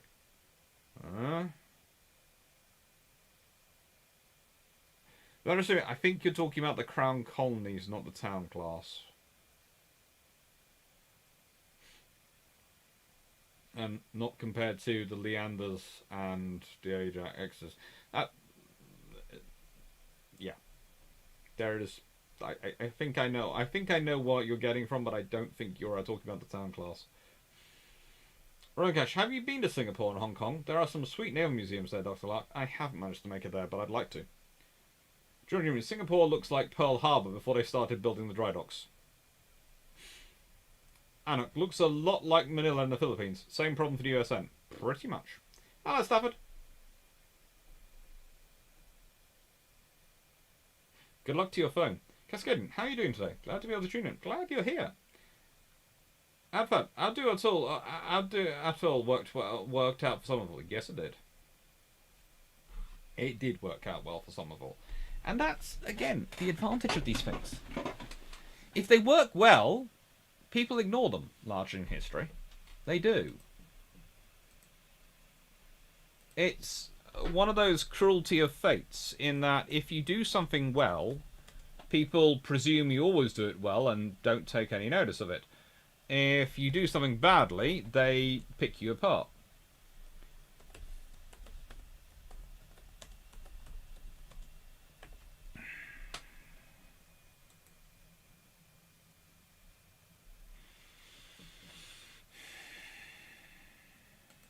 But Singapore, the strategy behind Singapore is quite simple. if we go back again to, not this one, but this map. Of the major bases, and I'm talking the really major bases here, you have Trincomalee, Colombo. They're lovely, but they're far too far away. And you have to remember, this is one of those projections which actually does shrink some of the distances, i.e. Britain looks massive and Africa looks tiny, when in reality Africa is colossal and Britain is tiny. And the same, Canada and America shrink and all sorts of things. That's the joy. None of the maps, no map's really perfect. But once you're dealing with the distances, Singapore becomes the only option for where you're putting that infrastructure hub for China, for the China station. It's the only option because you don't want it in Australia, because that means you've got to take them all the way down to Australia, and that's going to be too far. You don't want to take them to Trincomalee, same reason. But you actually want Darwin in Australia, because what happens is this. So, they would come to Singapore. If you have ships damaged, they would come into Singapore. And from Singapore, you decide whether they whether they could be repaired at Singapore with the facilities there, whether they could go to repair facilities at Trincomalee or in Sydney, or Darwin perhaps, or whether they had to be sent back into the UK. You prefer to repair them as close you can to the theatre as possible. Why? Because Britain only has a numerical advantage over Japan, and war is about numbers and logistics. It really is, 99% of the time, especially if you presume your technology works out in the wash as being roughly equal. They're going to be better than you in some things, you're going to be better than them in some things, which is often the reality. Never presume you're going to have supremacy of technology, because that means you think your technology is going to be better than everything, and it might not be. And that's when you're going to get into trouble. They are going to be... You're going to be getting damaged. Now, the trouble is, if all your stuff has to go all the way home to Britain, you're in trouble. It's a long way to go, and it's a long way to come back. So you need a forward triage centre, but it needs to be somewhere out of the fighting, so you're not getting it blown up all the time. Welcome to Singapore, Naval Base. That's your triage centre. That's where you're going to have logistics set up. That's where you're going to have infrastructure set up. You probably have a lot of storage ships turn up there. You probably have a lot of depot ships turn up there. You probably have dry docks turn up there as the war went on. You'd have all sorts of things moved in to Singapore, and this is the centre it's got, is there to be expanded upon. That's the point. It's got space to be expanded upon. But it's not where you're going to be fighting from.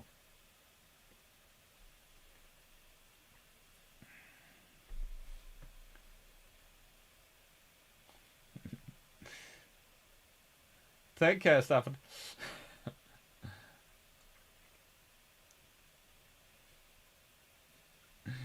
Ooh, cool. I'll enjoy that.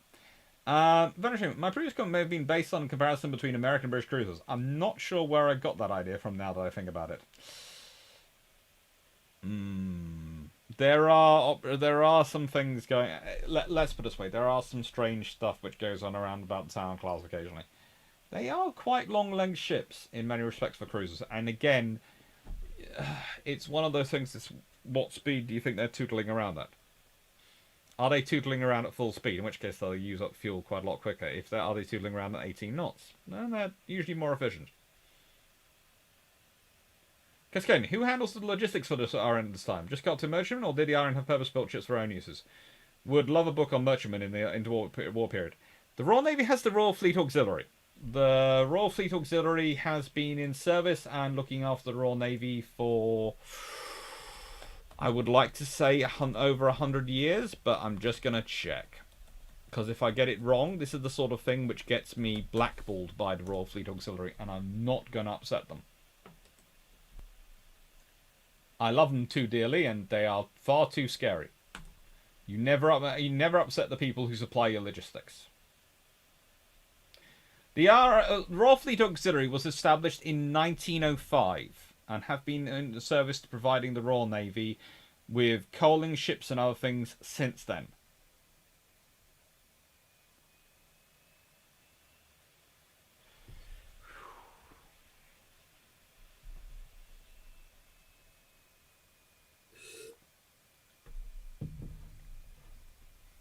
So yeah, the Royal Navy is supported by the Royal Fleet Auxiliary and have been since 1905. So they are 116 years old today. They were established 100 years after the Battle of Trafalgar.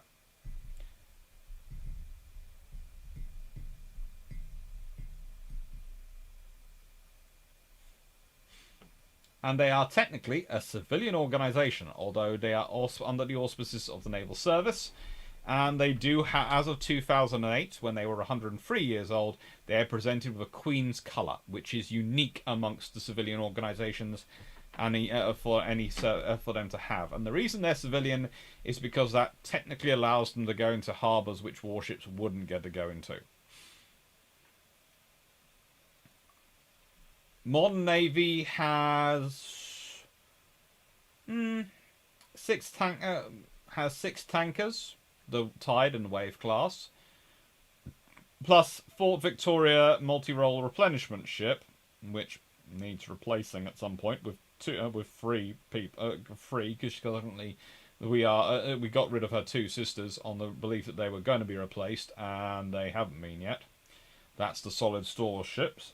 The Free Bay class, Lime Bay, Mounts Bay, and Cardigan Bay are all RFA. Argus, which of course is being sold off, and the Point class, which are interesting ships as to whether or not they are part of the Royal Navy or not. They are technically Ministry of Defence Sea Lift supply ships, but you know they have an interesting, let's say, crewing strategy. And since 1951, there has been a Commodore of the Royal Fleet Auxiliary, who, and since 2002, has been called the Commodore of Royal Fleet Auxiliary and Deputy Director Royal Navy Afloat Support since 2020. Good Lord, a list of luminaries of the Royal Navy have served in that role. Anyway, that's the modern fleet. It could do with being a bit bigger. Again, it's made up of, strange enough, 4 replenishment tankers, the Tide class, and 2 fast fleet tankers, the Wave class.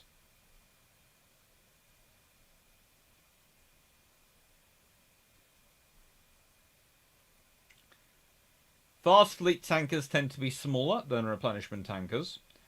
They tend to be faster, though. And they tend to be produced in small numbers, because you think about it again, what do you need a replenishment tanker for? Well, you need that to get fuel into the area of operations. But your fast fleet tanker, that's what you need to get fuel to your carrier battle group or your battle groups. If you're talking about you're fueling your amphibious task group, well, they're probably going to be tooling along, at which point the replenishment tanker can probably take care of their needs. The same with any logistics force, because after all, most logistics ships are probably the tankers.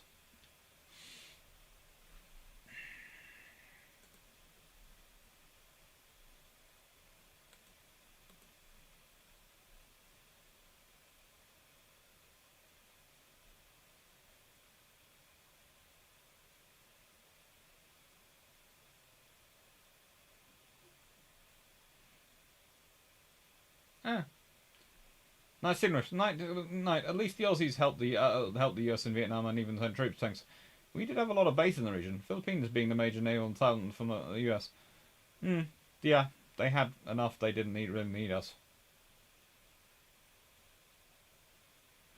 Night 603. I had heard the UK and Vietnam War when Vietnam War, the US came asking for access to bases in the region, and some in the UK higher ups told them no. And remember, Suez reworked message for check clarity. I don't think so. In fact, honestly, I doubt they came. They came to us that much.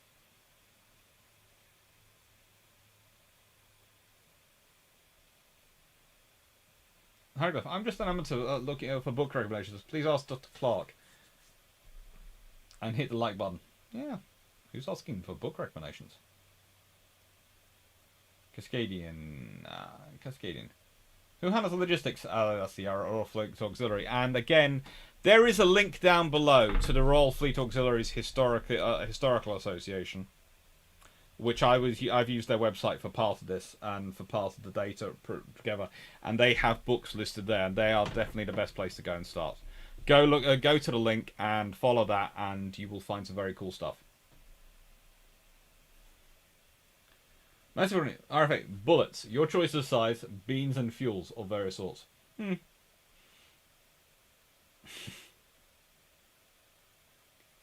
Americans. I'm a little unrelated, but do you know anything about other Vulcans over Vietnam? I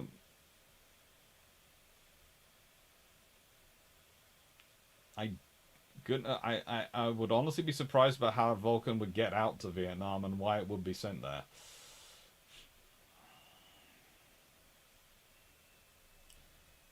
Aussies didn't fly Vulcans. Only Royal Navy, only Royal Air Force flew Vulcans.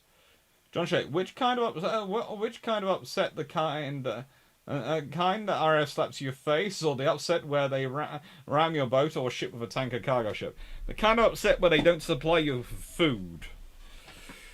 Far worse than either of those two options. Kevin Ray, is the Royal Navy unique among major navies in having her logistic arm technically not part of the Navy? No. Quite a lot of other navies do it.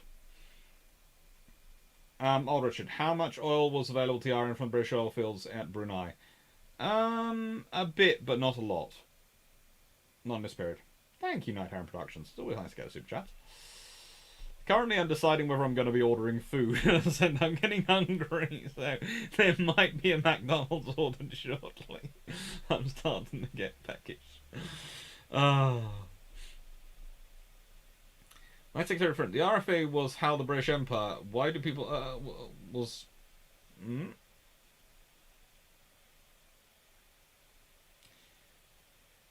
Night Secretary, the RFA was the British Empire. Why do people not seem to understand that? Given the logistics network that the RN uses today is a remnant of the logistics network of the British Empire days. Yeah, and it works. It's a hub and spoke system. I.e., you get the fuel to where you need it to be. So let's see. Where do you want to get the fuel? Well, you get the fuel maybe from some of the local bases to draw first, but other places as well. You might further afield. You get it through to your theatre hub. From your theatre hub, you get it to your forward operating base. From your forward operating base, you have to get it to either your battle base or your fleet, depending on how you're going to operate it from and how you're going to support it.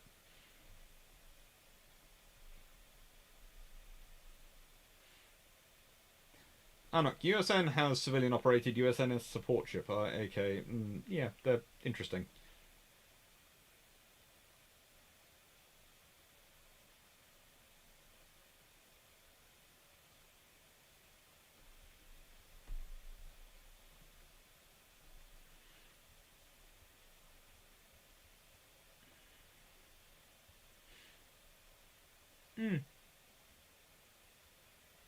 Ron Cash, logistics issues at home. Dieting makes you hungry. Yes, dieting does make me hungry. But I survived. So, let's get back into this point, and this is one of the things. This is the scenario which I was mentioning earlier, talking about war versus Italy. War versus Italy. Do you need a large fleet train to support your fleets in a war versus Italy? No.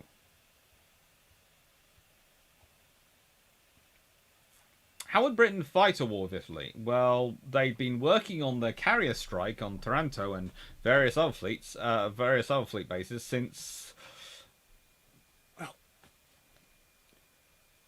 officially, it's always listed as the early 1930s. But, and this is the little but we don't try and mention too much, is that potentially the Royal Navy had been considering an airstrike against Italian harbours from the mid to late 1920s. Just as a theoretical exercise, just because the Italians happened to be a better fleet than the French and more likely capable of blocking the Mediterranean. Cascading, always a pleasure. Thank you. Logistics as 9681 points out, are always important for a blue water navy. But fighting in the Mediterranean is not going to be heavy in terms of logistical requirements, in terms of replenishment at sea. This is where that point I made earlier, you're never going to be operating relatively, you're always going to be operating relatively close to your bases. Well, if you consider they're adding a base in Greece, and they're theoretically thinking any war with Italy, they're probably going to have France on their side. They have plenty of bases. Why would you do replenishment at sea? Okay, it gives you the advantage of mobility. Where do you need to be mobile to? And how long are you going to be at sea that you're going to actually need to run out of fuel and need to be refueled at sea? And not be in a scenario where you've also run out of AA ammunition and need to go back there. This is the reality. One of the interesting comments, I can't remember where I read this in, but I did read it in a book years ago, was that the Royal Navy in the Mediterranean was less worried about running out of fuel than ammunition. And this affected their entire logistical approach to how they were going to fight in the Mediterranean conflict. Because they thought they would run out of ammunition, especially AA ammunition for fighting off aircraft, before they ever ran out of fuel. And the experiences of Crete and various other parts of the campaign actually add credence to this. Let's be honest. The Royal Navy ships are going back home, they've got their tanks half full of fuel, but they're out of AA ammunition.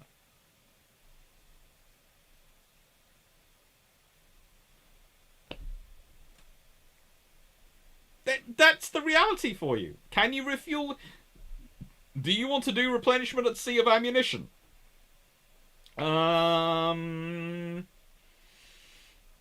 At this time, in the quantities you need, do you want an ammunition ship sailing into the middle of your fleet?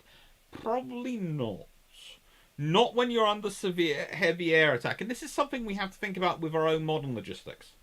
Okay? Bilge pumps. We're always talking about modern logistics and modern support. We've just done the whole thing on the bottom, Richard. We're probably going to do all sorts of model stuff on logistics that are coming up. About replenishment at sea. Loading VLS, very difficult. Loading a vertical launch system, missiles, very, very difficult. No one does it anymore because it is so difficult and risky. But they're probably going to have to relearn it. But think about that. You're going to have a X million-pound missile coming across from that ship to your ship. Well, you might not worry about doing that with an aircraft carrier who has a huge specialist supply system to get your stuff across and gantries, but doing that to an escort, and then the escort's going to have to maneuver that missile around the ship. Well, thanks to the modern stealth design, it doesn't have a walkway around the ship anymore. It just has sides. Okay, so we're probably going to have to either string it along the side of the hull of the ship, or find another way to move it around, and then hoist it down into the VLS. Does that sound like a nightmare to anyone else? Because it does to me. So I think, honestly, if we're going to start talking about replenishment of missiles forward, you're going to be looking at a forward store ship, which is going to go into a bay and is going to have to resupply it. Resupply the ships in there. So you're looking at probably setting up a MONAB scenario, again, for any war in the Pacific.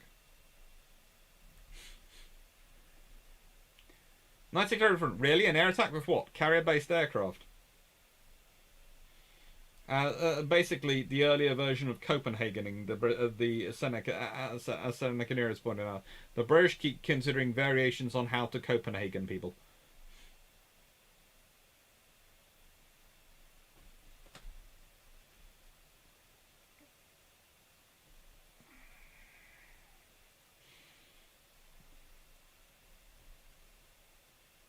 Seneca, or if you want to do a replenishment at sea in the Med, you might run out of islandless sea before you can complete your operation. Yes.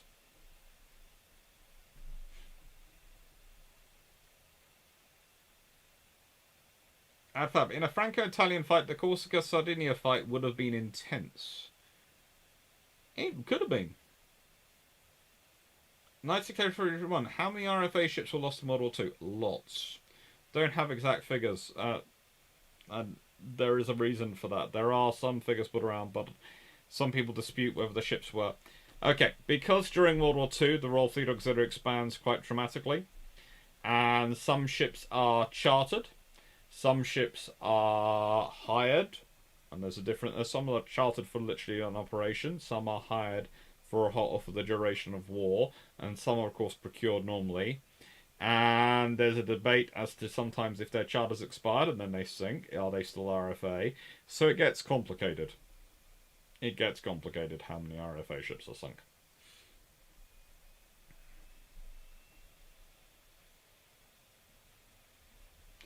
I was reading about the fuel warfare department in World War II, which was partially set up because the UK had run out of oil storage. They did have a lot. So much you don't really want to replenish when inside enemy air range. No, you don't. And here is Malta. Here is one of those floating dry docks. That's always a good thing to have around.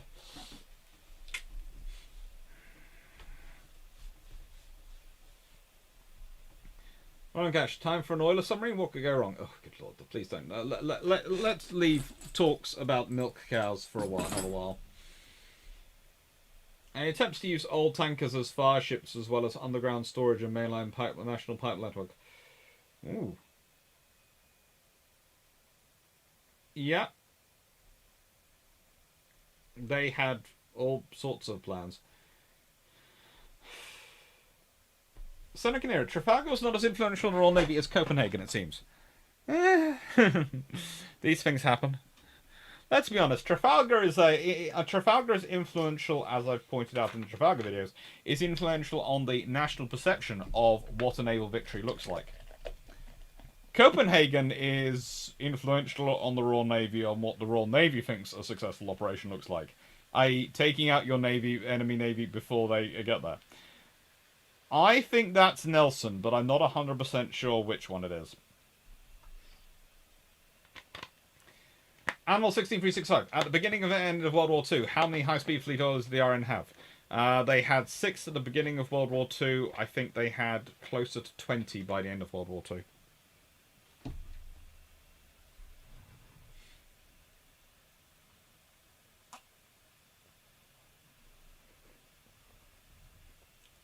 Adfab, how did they move RFA ships? In convoys, i.e. if Japanese are looking and to keep the USN away then? One lucky hit in the whole... well, okay, it depends. Sometimes they'd be moved as individual ships to do rapid resupply of a formation, which they were looking at after the Hunt of the Bismarck, until they realised, and this is something I talked about earlier, of course, the Royal Navy has the ship ready to go out and fuel up the returning battleships and their destroyer escorts, and then realises that they have no one to escort them because they've sent everything out to hunt the frickin' Bismarck, and they forgot they need to escort the frickin' oiler.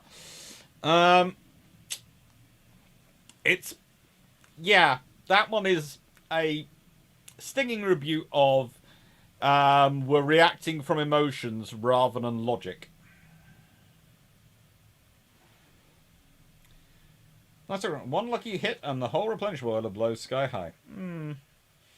Cascading. Question. Did the British have any wacky ideas along the line of submersible supply ships like Germans had in World War I? No. Because they didn't need them. The Germans needed them because they had to get past the British blockade. The British didn't need to get past the British blockade, they were the blockade.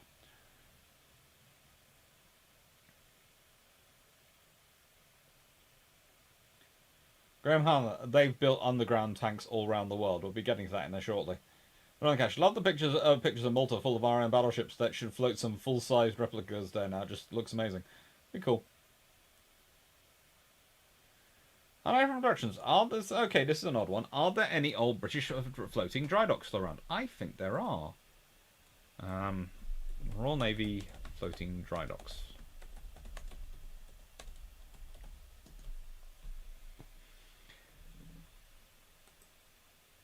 Okay, so the Royal Navy had 67 floating docks.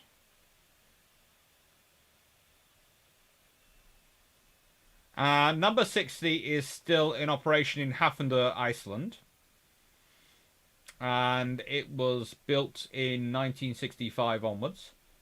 Um, the floating dry dock number 26. No, not they didn't have 67, but they had a fair number.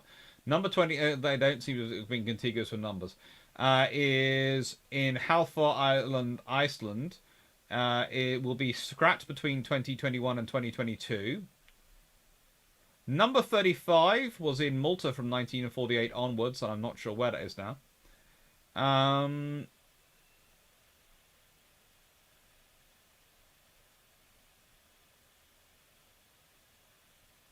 mm,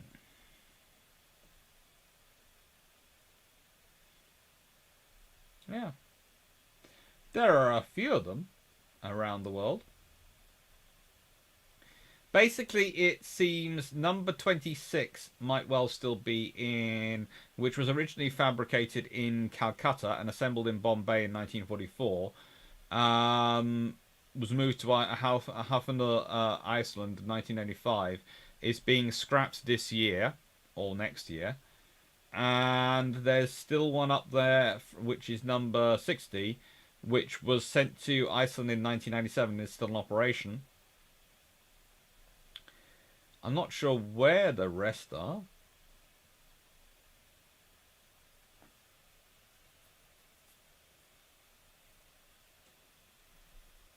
Um, Number one and number five and the previous one all ended up in Bermuda. Sorry, I've just literally brought up the list of Admiralty floating dry docks.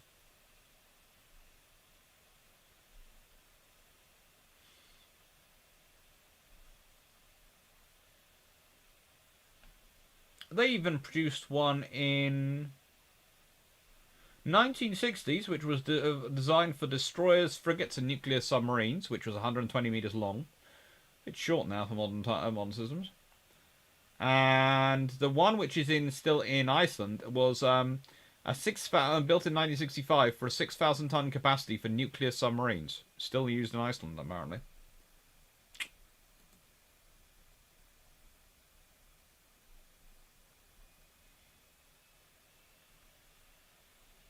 Mm.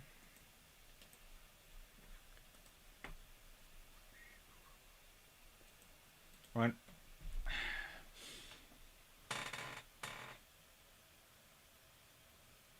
Georgian, target fixation. There's lots of that going on. I was reading up on one built in Merseyside that's still floating in Bergen, Norway as recently as 2011.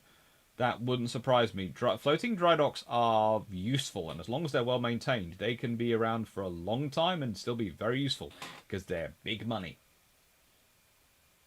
So anyway, how many oilers sunk in World War II and how many ecological catastrophes from that? Lots of oilers sunk in World War II and lots of catastrophes. Uh,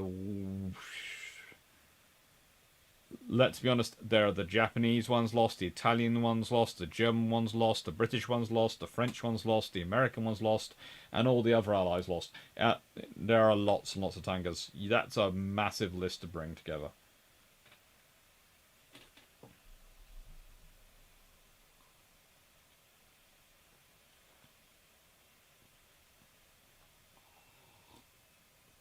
Nice, I'm trying to listen to you over an hour and a half ago and right now at the same time. That's complicated.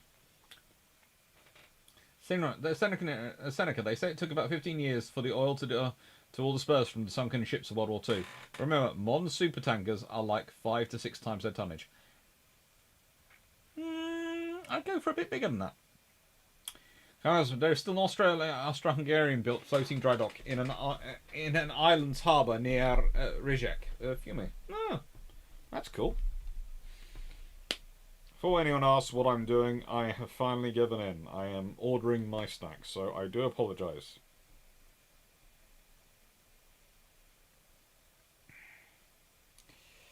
Let's go see. What do I fancy?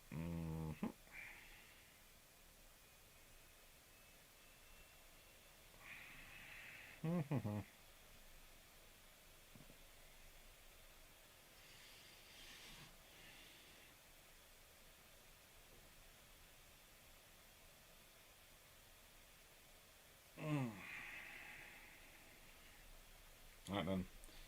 I'm fancying that with a carrot bag because I'm sensible. Oh, the milkshake machine's down.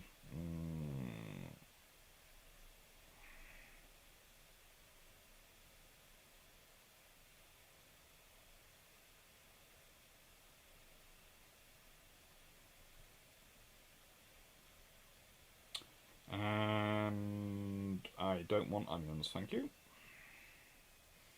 And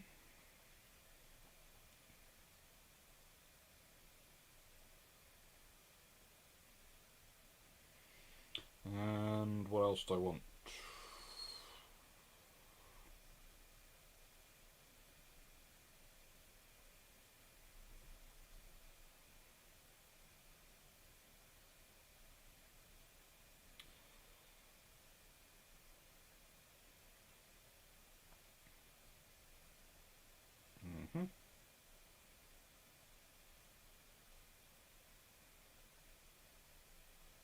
And that is now on its way.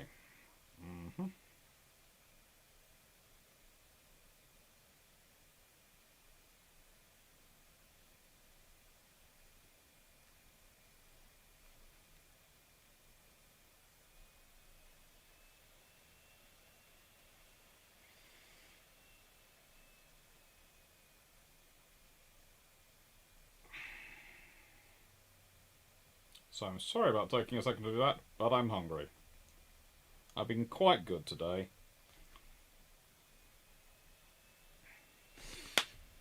Alright. 961, whose idea was it to create the Royal Fleet Auxiliary? That is actually one of the ideas of Jackie Fisher. So he's put him and Jellicoe come up with that one. As I said, it's built in 1905. Why? Because again, they're talking about replenishing coaling stations and having the fleet to do it. Why are you doing that? Because what's coal powered? HMS Dreadnought, and they want her to be able to get around the world quickly. So which means you need to have the coal in the stations you need it for.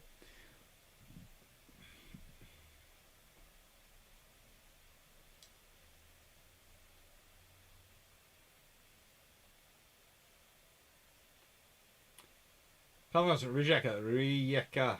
Oh, thank you. Nine works. Wasn't Luca leaking oil up until 1990s? I think so.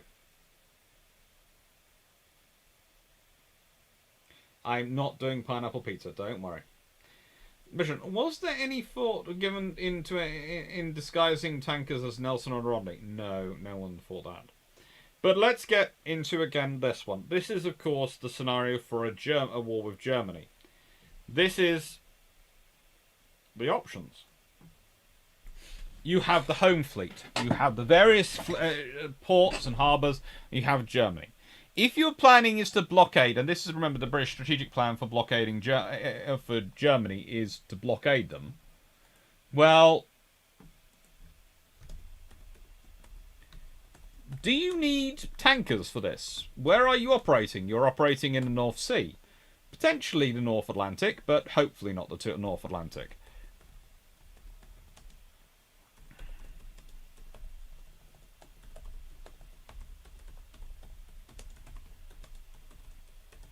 So, when it comes to you organising and deciding what ships you're going to build,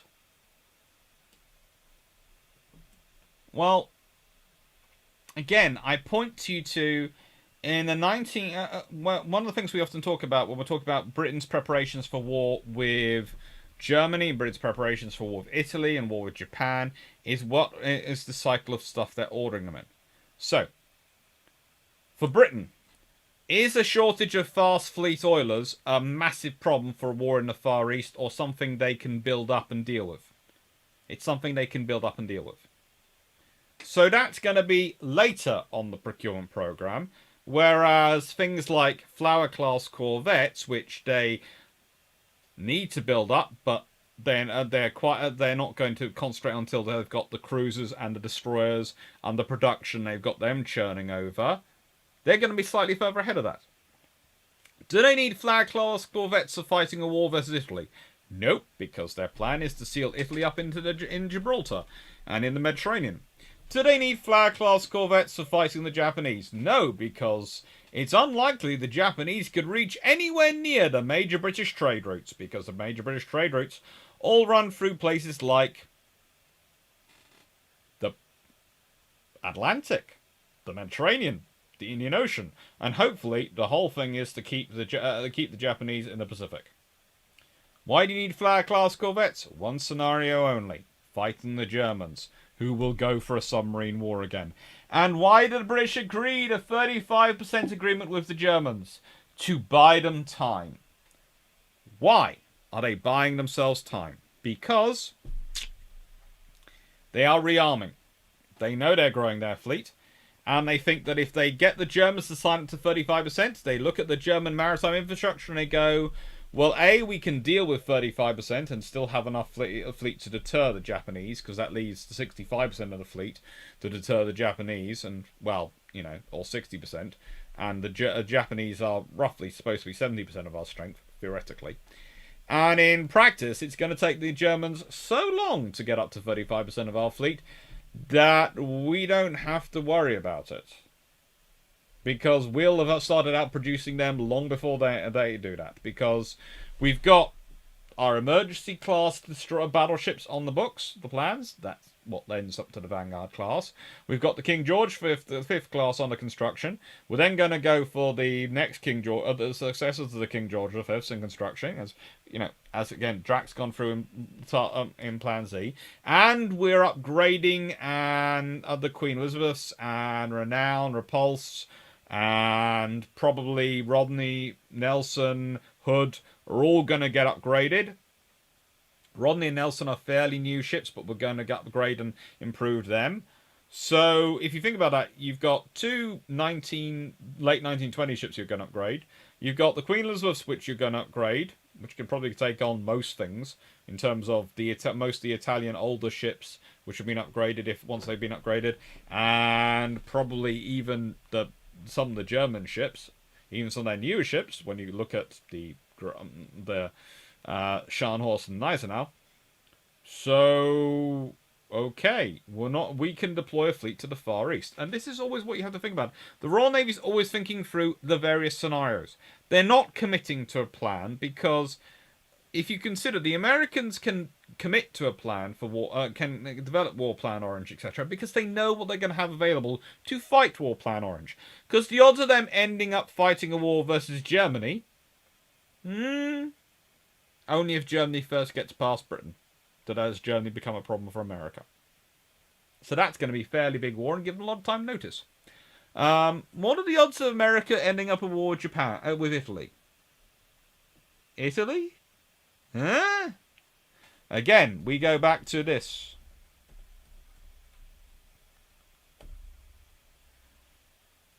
They don't care about them. There is nothing the Italians can do which can really annoy or even reach the Americans. If any Italian fleet does actually get out of the Mediterranean and head towards the American coast, the Americans, when it eventually reach there, will probably laugh, offer them a pizza, and say, "Are you sure you don't want to surrender now?" It's not really a problem for them. Japan is the problem for them. So they can afford to build and focus on that. But the British are balancing their three competing scenarios and any possible pair combination, and worse. And this is always the worst. The Holy Trinity, all three. That's the nightmare scenario.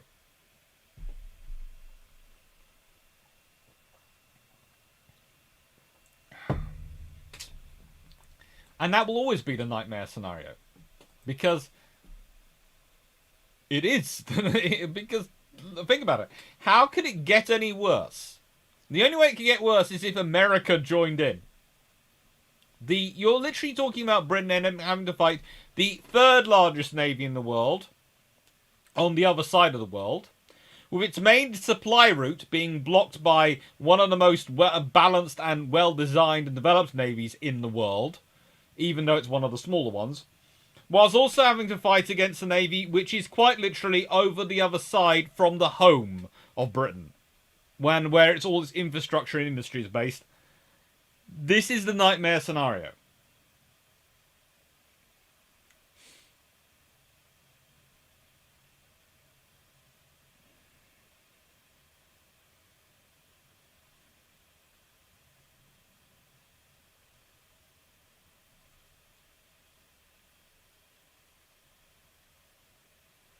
Night Secretary, you would need tankers to blockade the UK. Yes, but that's not Britain's problem. That's America's problem.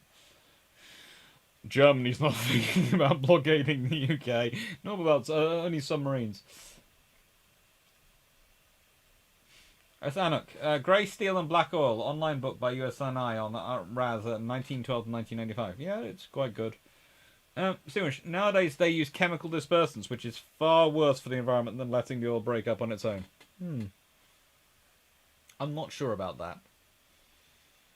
Mainly because it puts weird things into the environment, yes, but it stops the oil doing the immediate damage, which gives it time for it to disperse. It's a debatable thing.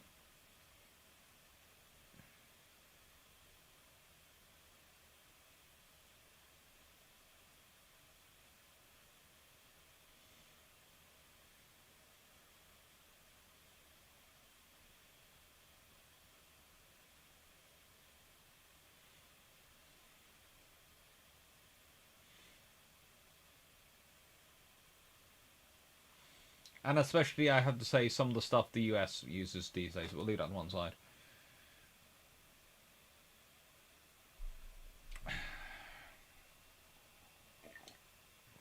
Seem like the American invention of pineapple on pizza is a legitimate cause of spare life for the Italians. I agree, but the Italians are not that silly. In the Mediterranean, they can be dominant. They have all this land, air power. They have all these things on paper, which gives them a lot of protection. In the Pacific, on the Atlantic coast of America, that's not much of a chance. Anyway, let's consider the foreign navies.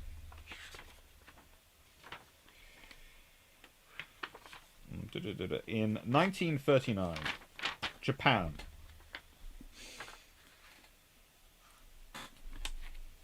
Japan was astute in seizing her moment for attacking China when idealism in Britain and the unrest in Europe made it impossible for us to send a great fleet to the Far East, even if we wanted to.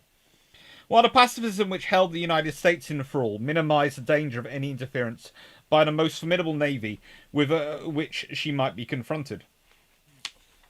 Nevertheless, some Japanese statesmen seem to have realised that there is a limit beyond which it would not be wise to go in challenging or ignoring Anglo-American and other foreign interests.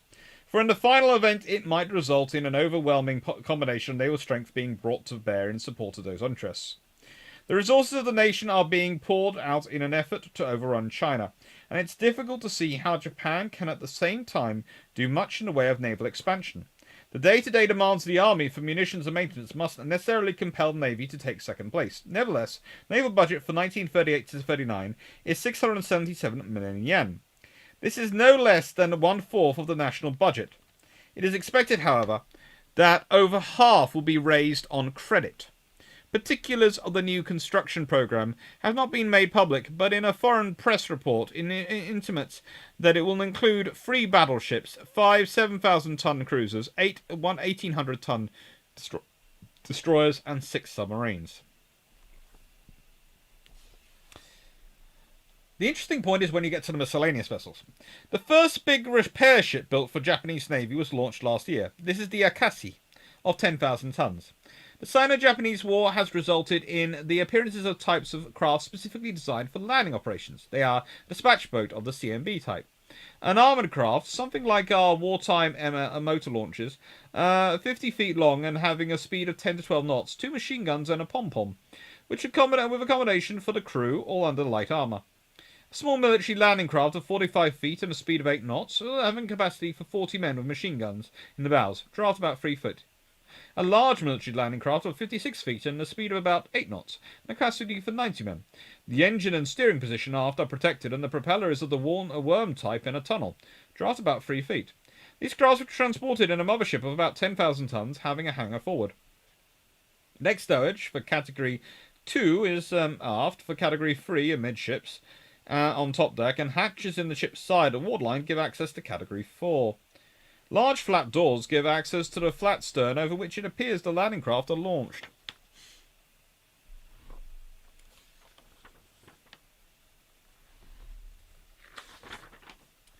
It's always an interesting discussion. And you have the relative naval strengths, you have the various analyses in this book. But it's interesting to put this in context. This is what the Royal Navy is looking at in 1939. France has notes all about it. Germany has notes about it. At the end of 1938, the German government notified our government that they intended to exercise certain rights conferred upon them by the Anglo-German naval groups of 35 and 37. In accordance with undertaking that there should be a friendly discussion before such rights were exercised, it was arranged that representatives of British Admiralty should fly to Berlin and interview the German naval authorities. The ensuing meeting, it is understood, was most amicable. Under the agreement, Germany might, in special circumstances, of which she was to be the judge, increase the submarine tonnage from a ratio of 45% of that of the British Commonwealth to one of 100%, provided that the total tonnage of her fleet still did not exceed a ratio of 35% of that of the British fleet. The German government claimed that those circumstances have now arisen. Although it's been given out that it is not their intention to immediately to build up to 100% of the ratio yet, there can be very little doubt that this is their ultimate aim. They have also announced that 2 more A-class 10,000-ton 8-inch cruisers will be provided in order to complete their full quota of 5 of these ships. In spite of those projected increases to their navy, they will have no difficulty in keeping within the 35% total ratio if there are no further additions in other classes beyond that, or those already provided for. It's not at all clear what are the special circumstances which justify the increase of submarine tonnage. Recent additions to the Soviet fleet appear to be the main argument, and in the matter of cruisers it seems quite logical. But it is well known that the answer to the submarine, which Russia is supposed to be acquiring in large numbers, is not the submarine. Germany is a party to the protocol which prohibits sink-at-sight submarine warfare against merchant shipping, and she's entirely within the letter of her rights in making this increase. Nevertheless, it calls for compensatory anti-submarine measures by ourselves and other countries. The experience of the late war is too well remembered for it to be ignored. The good thing about Brasseys is it has these histories and it has discussions, and I don't like on the lives reading out necessarily from books in anything other than brew ships where it's expected. But the point I'm making is that these are being looked at. There are analysis, and there's public analysis, there's private analysis, there's lots of analysis going on, and lots of discussion going on, and it has to go on because the navies are having to look at them, and they're having to make a decision. Britain is, in 1938, having to make a decision. Does it build its fleet entirely around war with Japan? Does it build its fleet around war with all 3, which it chooses to? Therefore, it needs to work out what it needs to start prioritizing based on threats. Let's be honest. What's the great... you need a balanced fleet to fight the Japanese, and that's what Britain are building. They're building battleships, they're building aircraft carriers, they're building cruisers. They're then building the support ships and the corvettes, etc., to fight the Germans. And they need those things again to fight the Italians. They need a balanced fleet to fight the Italians. This is the reality. Britain is having to make decisions about what it can procure and when. That doesn't mean it's not got the plans, and that doesn't mean it's not thinking about it.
Article 19 of the Washington Naval Treaty. It's always a fun thing to have, and it's worthwhile remembering that this is one of the factors in the decision-making process, because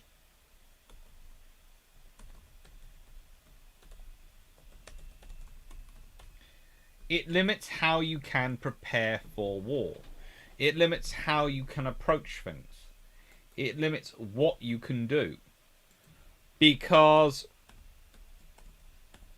you can't build up your defences. You can't necessarily build up the dry docks and the facilities in Singapore as much as you might want to.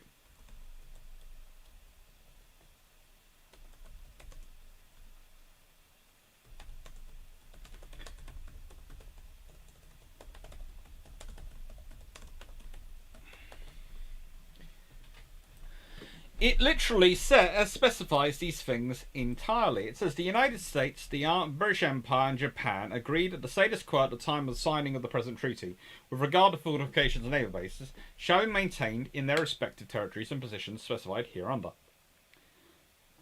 The insular possessions of the United States now holds, or may hereafter acquire in the Pacific Ocean, except those adjacent to the coast of the United States, Alaska and the Panama Canal Zone, not including the Aleutian Islands and the Hawaiian Islands,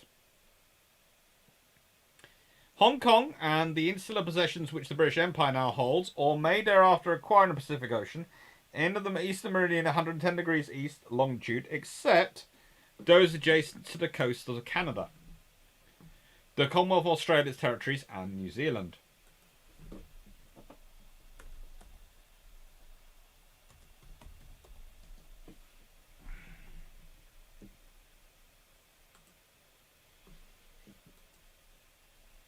Now, 110 degrees east is always an interesting one to put up. And I'll just get through the Japanese ones. The following insular territories and possessions of Japan in the Pacific Ocean, to wit, the Kuriil Islands, the Bonin Islands, the Amami Osui, the Lusho Islands, the Formosa, and the Pescadores, and any insular territories or possessions in the Pacific Ocean which Japan may hereafter acquire. The measures of the status quo under the foregoing provisions implies that no new fortifications or naval bases shall be established in territories and possessions specified, that no measures shall be taken to increase the existing naval facilities for the repair and maintenance of naval forces, and that no increase shall be made in the coast defences of the territories and possessions above specified. This restriction, however, does not preclude such repair and replacement of worn-out weapons and equipment as is customary in the naval and military establishments of peace, in times of peace. Now,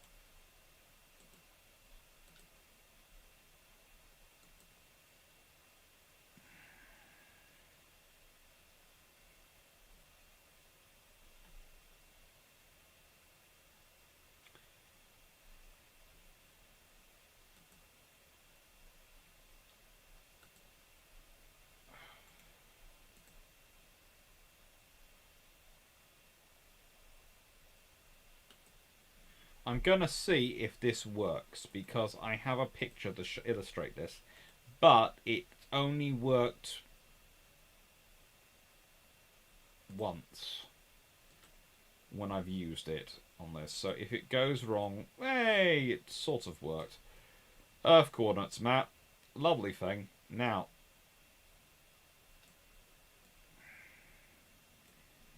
it doesn't really highlight that well, but you can see some lines. And the thing is, 110 degrees east is pretty much here, where my finger is. Okay? So if you go up from that, you can see technically you can fortify Singapore.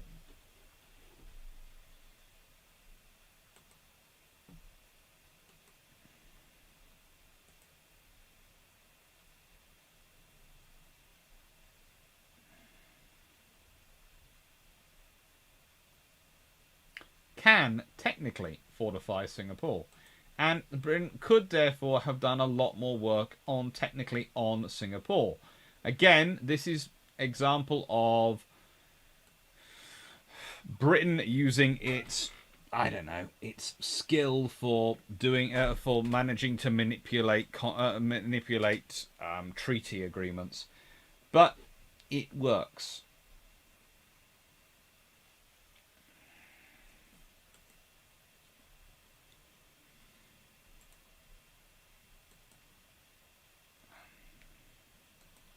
Let's see if this one works. This one might be better.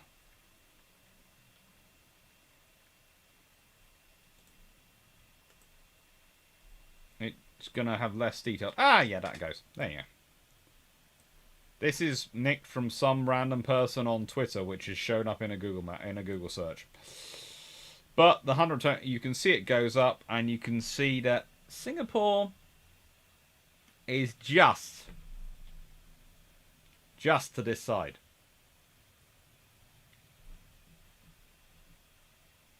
It's tight, but it's not that tight. It's not so tight that you can't get away with it.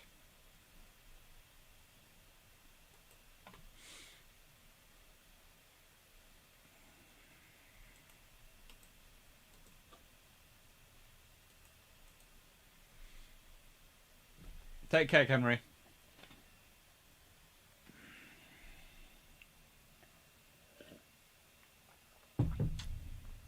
968 Freeman.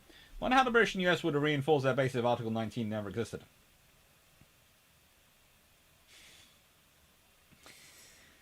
Now, if Article 19 doesn't exist, then you have probably the Japanese reinforcing their bases and the British and Americans responding by reinforcing theirs. It turns a naval race into a fortification race. Because whoever has the most secure bases is going to have to use less of their fleets to defend them. And having some protection there would have been helpful. See much. Okay.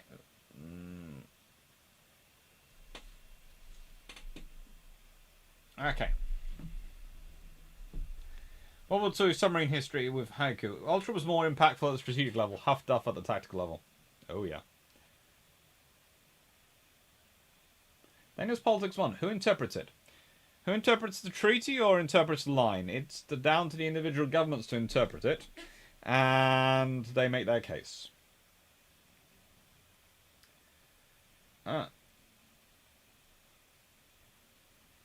Anak, how much more difficulty would the RN have with U-boats if the Enigma hadn't been broken? It would have been more problematic, but not much more problematic. Honestly, breaking Enigma helps you in terms of knowing their orders. Huff Duff, and it's going to sound strange, the biggest breakthrough of Enigma is often not the actual Enigma itself, the codes, it's the signals analysis. You get the signals analysis through a lot quicker. So things like Huff Duff can give you its position at sea, but also the volume of traffic going out and the volume it can tell you, and it can give you warnings to the ships. With Enigma, it allows you to smooth the process and streamline the number. Once you have the details of it, streamline the number of escorts you need. You probably need even more escorts without breaking Enigma. But it doesn't necessarily change the outcome.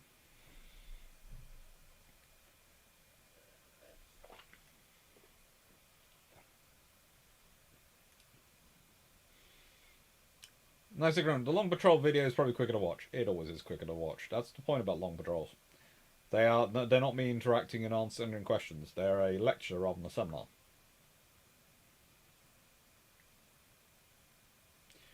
Hello. Are you seriously suggesting Japanese naval officers could not read a map at a conference? Oh, they could. Look, I'm not suggesting the Japanese naval officers couldn't read a map or the American naval officers couldn't read a map. It's just the Americans were pushing for a treaty, and the British get through a few things. How do I put this? As we've been over before, the Americans cheat the treaty in their way. The Japanese cheat the treaty in their way, and the British method of cheating the treaty is how it's written. The British tend to include get-out clauses, i.e. water is not counted towards the displacement. and other things which enable them to get round it. The treaty tends to suit the British design and construction practices anyway. They want to have more more cruisers, not less, but they don't want to be forced into a cruiser building race. Therefore, if everyone's theoretically limited to 10,000 tons, that helps the British because whilst they realise everyone will cheat, they won't be able to cheat that much to get away from 10,000 tons, and that means the British can pursue the numbers game in a fairly even field. It's the same with the 110th degree. Okay, the question was where were you going to stop it? Well, the trouble is France is going to need to fortify its territories to an extent, and all these other ones. So you're going to have to stop it at a certain point. And once you reach the 110th degree, well, do you want to make it a 0.5? So make it 105 degrees? Well, that's more difficult. That suddenly becomes a more complicated map, and you're well into the Indian Ocean, and that's the trouble. And that's what the British use. Oh yeah, Singapore's not the 110 degrees.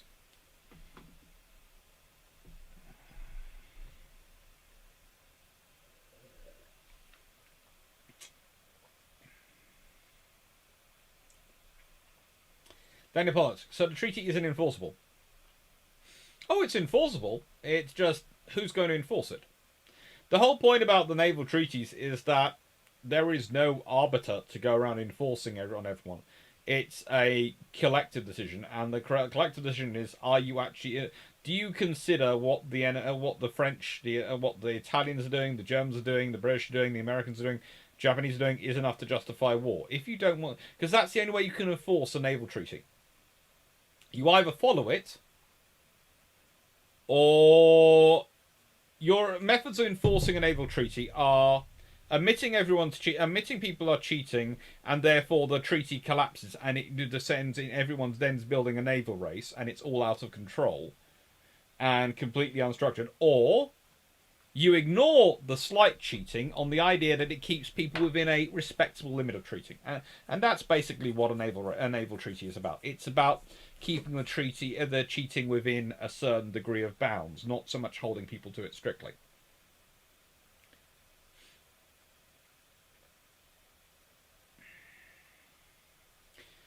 Vision, Dr. Clarke, if the troops in Hong Kong, which fought long after they should have fallen, were moved to Singapore, with their General Christopher Matby put in charge, would Singapore have been different? More than likely. I can't believe Matby would have made the mistake of not securing the reservoir.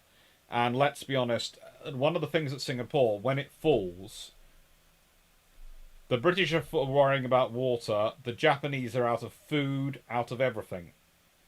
If the British had managed to hold on and kept control of Singapore for another week or so, the Japanese would have probably had to withdraw because they were at the absolute end of their logistics train and they'd run out of everything.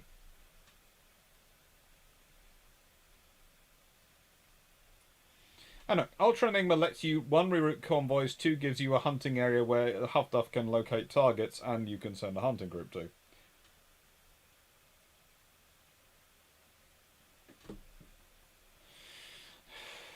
Well, the reason the water and fuel wasn't included in displacement was because that would be a disadvantage for colonial powers like Britain and France, whose ships had to go such a long way. And then, of course, once you get replenishment at sea, they don't have to go as long a way.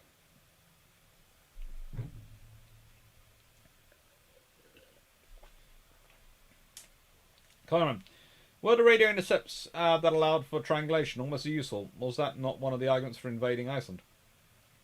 That was more useful. And as I said, it's if you have triangulation, you know where the enemy is. And if you have signals analysis, you know what they're talking about. So if you know where they are and they're talking a lot, that suggests they're organising wolf packs. So convoys in that local area, they've spotted one of you. That's the current. Is it the Singapore naval base still around? Yeah, there's a lot of it still used by the Singapore Navy. That's good. Oil figures in imperial or metric tons? I think they are in imperial tons.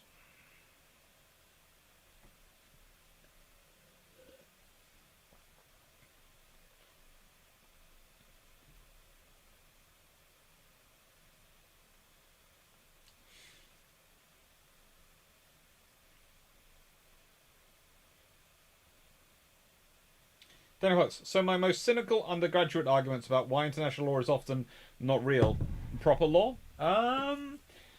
Daniel, as I teach, and I do occasionally teach international law. Yes, a historian teaches international maritime law occasionally because, A, 99. Well, let's put it this way. 90% of the international law which is in existence today is not codified. It's all based on precedent. It's basically history. And therefore, as any law that's based on precedent which is uncodified, it can be ignored if you are prepared to rule might is right. And there is the fact that the old rule is that 70% of maritime law is yet to be written yet. That's the old joke. It's probably more than that. I doubt we'll ever finish writing maritime law. I doubt we will ever codify it all by any stretch of imagination. But you get down to the fact that once you're using those figures, you've got less than 3% of maritime law is codified. And maritime law is a huge section of international law. A huge section of international law. Yes, there are some very detailed agreements and there are some very interesting laws out there in international law. But again, it depends on who is in. You have to have someone actually enforcing them. Now, when we set up the United Nations, the whole idea was the United Nations Security Council would ultimately act as the enforcer. But the trouble is the Soviet Union and America never agreed on anything, so ultimately it didn't do much. And now Russia, China, and America never agree on anything. They suddenly never do anything much. And you've got France considering possibly handing over its seat to the European Union, and Britain's still on the Security Council because, honestly, Britain's on the Security Council as probably the representative of the Commonwealth. That's it. Whilst its theoretical justification is they have nuclear weapons, its actual justification is probably it's still acting as representation for the Commonwealth, which in many ways turns out to be often a more contiguous group than many others. Mainly because I think the Queen scares most people, most of the leaders in the Commonwealth, because they're worried they're going to get whacked around the head by that handbag. So, again,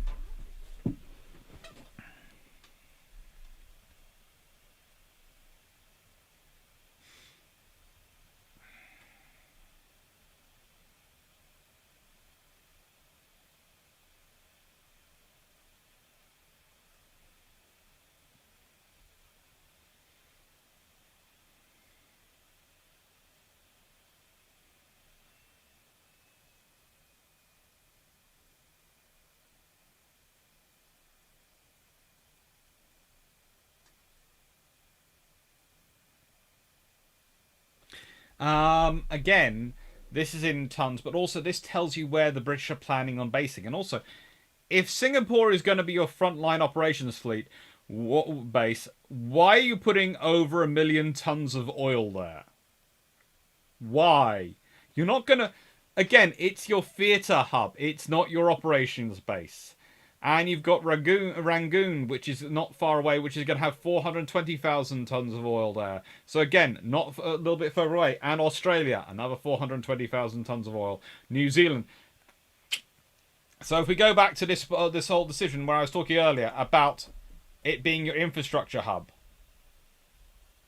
And you consider, look, so you've got Rangoon, which is up there, is up sort of Burma area. And you can see it on this map, and you've got Australia, and you've got about 800,000 tons of oil stored there. You've got 1.2 million tons of oil stored in Singapore. That gives you roughly 2 million tons of oil in a sort of near enough area that you can then have shuttling up. So you can take your time. You can organise your fleets. The whole point of this oil being stored where it is it gives you the operational freedom.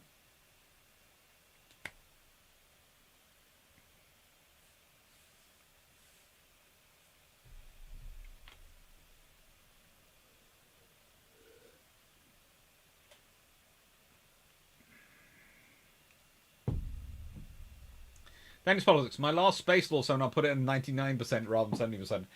You could well be right. Oh, excuse me a second.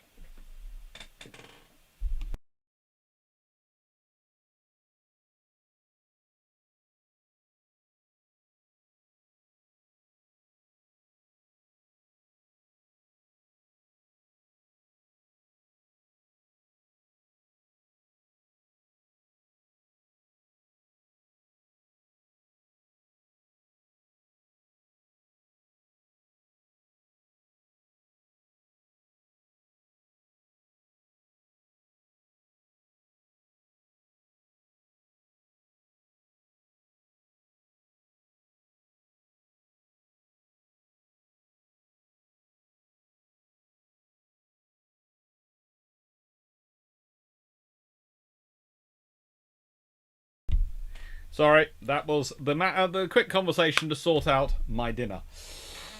So, this is where the oil is being stored, and it's being put there not because Britain's planning to operate from these bases, not because Britain's planning to use them, but because they're the logistical system, they're the logistics hubs. Gibraltar, they're planning on operating from. Malta, they're possibly going to be operating from. They have a lot more. What I find interesting is that they have Port Said there, but they don't have Alexandria. And I think they're planning a lot more for that area. Then Aden, Colombo, Trincomalee. Trincomalee has quite a lot contemplated for it. This actual list grows. What you're talking about, this is the 1923 plan, then there's the 1925, 1927, and more and more fuel keeps getting added, and more fuel keeps getting built into it.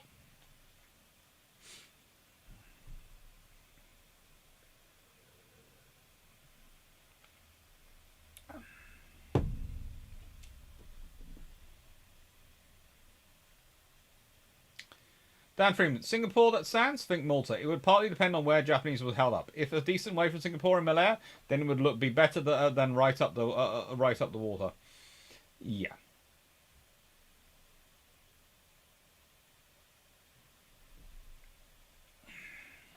Jan Owens, is Malaya and Singapore an example of defeat in detail? The British seem to have more men, but are outnumbered in every engagement. That's a completely different topic. I've done another video on that, and I'm not getting sidetracked to that one today, John Evans. I'm sorry, it's the fuel topic today. That is another thing, and it's a whole issue. That's a whole other issue of commander control and structure, and basically the British Army command being. It's kind of a repeat of the War of 1812, where the British Royal Navy sends the C and D team to fight the Americans because they're focusing on the French and the French with the A and the B team. And once they get something sorted out with the French, then the A team, some of the A and some of the B start turning up, and then things change dramatically. Well, again, they're fighting. They're worried about. They've got British home defence. They're worrying about and all those things, and they're fighting in North Africa, and they've got fighting in other places in the world. They're taking the A and the B team of the army, and so you've got the C and the D team sent to Malaya in terms of the commanders in charge, and the units do well, but the commanders over the top of them are not worth the units that are fighting it.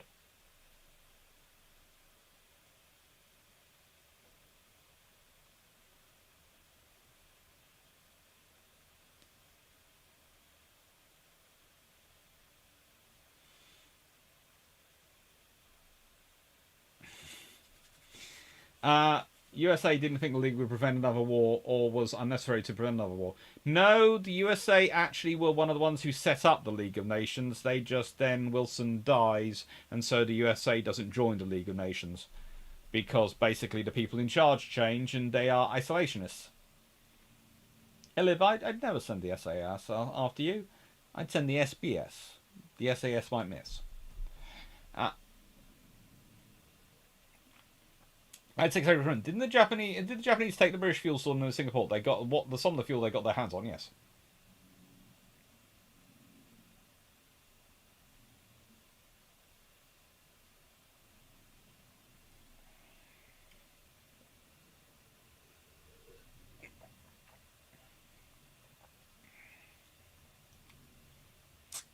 Jonas, I hope you've not got a Chinese. I was told I couldn't get a takeaway because we had a thing in the fridge. No, I've got a McDonald's. Mainly because I've got 2 dogs who are mad on the carrots that they send.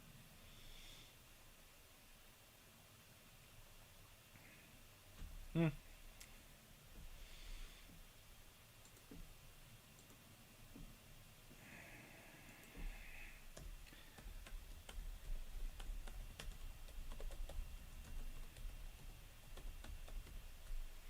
So, here are the oilers the Royal Navy is actually building, and God knows where we are in terms of the actual outline. I think it's got quite a lot to go, but roughly in the mid-1930s, the Royal Fleet Auxiliary operates a force of 41 tankers, plus has another 15 harbour tankers, which smaller ships used speeding up the replenishing ships in harbour, and 3 ships which are dedicated for carrying aviation fuel.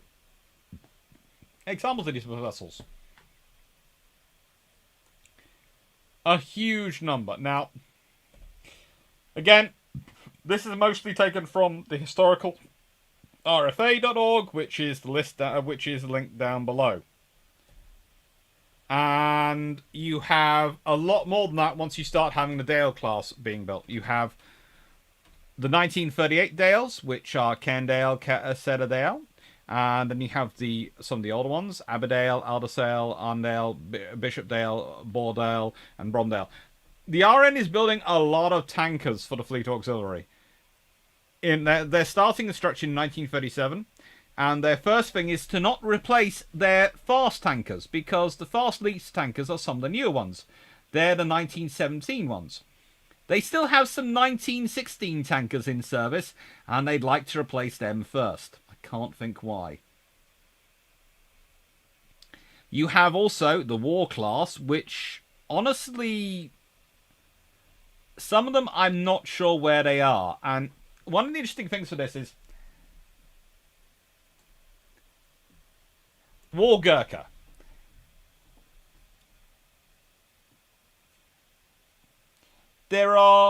I am sure I have seen her her name listed as taking part in operations. I am 100% sure. But I can't find details of her. And whether she did or not. And I might be getting confused. It might have been HMS Gurkha and another one of the fleet oilers named War something. So I could be getting that confused. But that's why I've left her in. But I don't have details for her. I'd like to have details for her, but I don't. So these are the names of... Well, by 1939, the RN has roughly 49 oilers in service. Roughly 49. There are some accusations... some people put it at 50. And that's where you get the 41... you get some of the issues over it was 41 or 42 or 40 and all these things, because of the numbers involved. And these are the ships which are built for the RFA.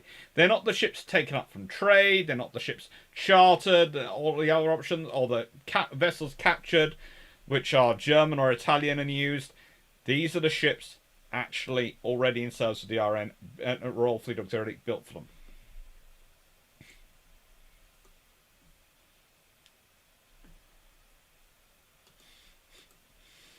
And it's quite an impressive force when you think about it. Now, you have the fast leaf oilers, which are 16 knot ships. And if you consider, they will stay in service till 1947. Bramley Leaf is sunk in 1942. Oak Leaf stays in service 1947. Orange Leaf till 1948. Pear Leaf till 1947. Plum Leaf till 1947 as well. They are useful.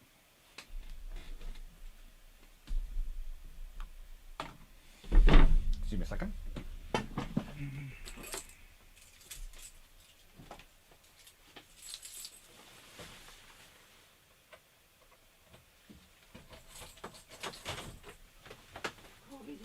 Hello. Corgis deliver. Good lord. Got you a Fanta. Did you see? Yes. I didn't bring the Fanta down. And didn't bring carrots either. No. I didn't know whether... I presume carrots aren't in there. No. Did you get carrots? Yes, I got carrots, and everyone can hear, but I did get carrots to the floppy research assistant, so you both get carrots when this is over. We're very concerned about all sorts of things this evening. Oh, that's good. Hello, everyone. As you can see, the tapper has come for a visit. And no, to try he's and come eat for me. delivery. Yes, he's delivery. He's delivery fluffy. Hello. Go. You go look after the girls. I'll be back in. We'll be finished soon. We're on, you know, most of the way through.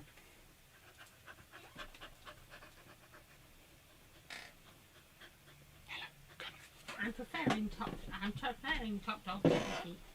Hmm? I'm preparing top dog turkey. That is good. I thought you'd like to know that.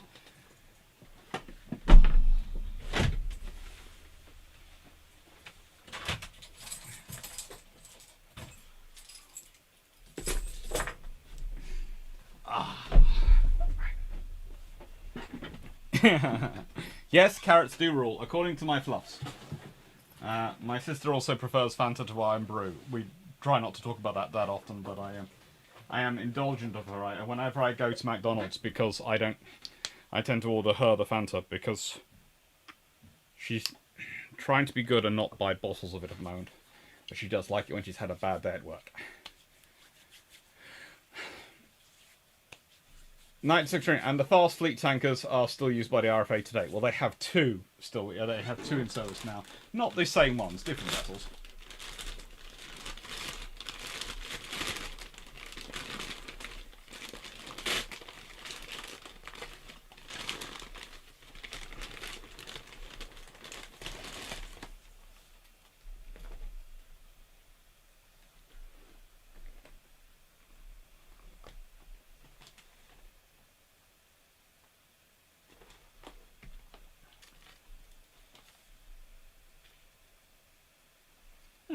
That'll do.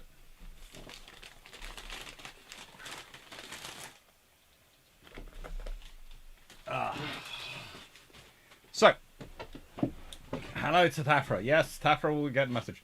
Right, carrots from McDonald's. Yes, the carrots come from McDonald's for the dogs to snack on. Assassination by dog links. Tempting. They don't have the rib sandwich at the moment, and in the UK they have the double Big Mac. So, and these are good and capable ships. So please don't think that the one of the other things I was told recently was, oh, the RN had nothing going into World War II, and you're sort of going, they have all these. As long as they're small. Yes, it is mostly World War I manufacture. But, again, if you have ships which are perfectly serviceable, and they are, and they've been well maintained, and they have, and you're building up for war, is this going to be your first priority to replace these ships? Probably not. But growing their numbers, yes, and they're doing that for the Dale class. And the example I tend to give is I tend to say, look, and that's a war class, which is pictured behind there. The war class, the Dale class, their roles are going to be to fill those tankers. If we go back to this description here, it'll be war class, it'll be Dale class filling these slots. And it will be probably the fast leaf tankers, those ships sitting in the middle of that description, which will be racing to the Far East to support the fleet on operations. And then they'll move up.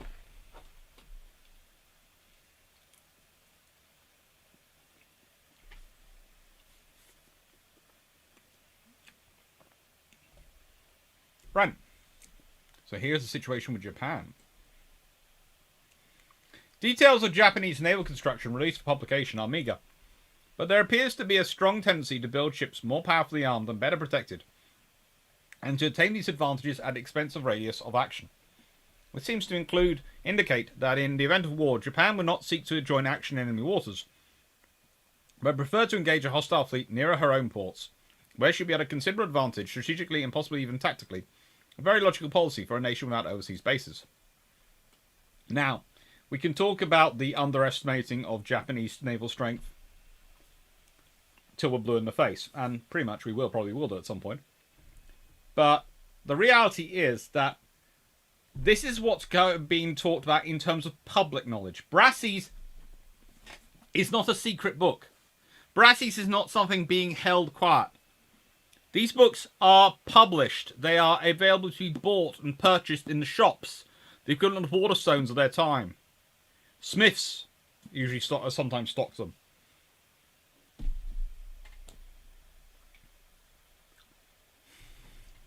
If this is that level of public knowledge, if this is appearing in the public sphere, imagine how accurate the navies are probably in predicting what the Japanese are building for, what the Americans are building for, what the Germans are building for. They know what their opponents are likely to do. They can see from their construction what their likely operational strategic plan is. They're developing for that. But it does mean the British are probably more cautious than other navies in their approach.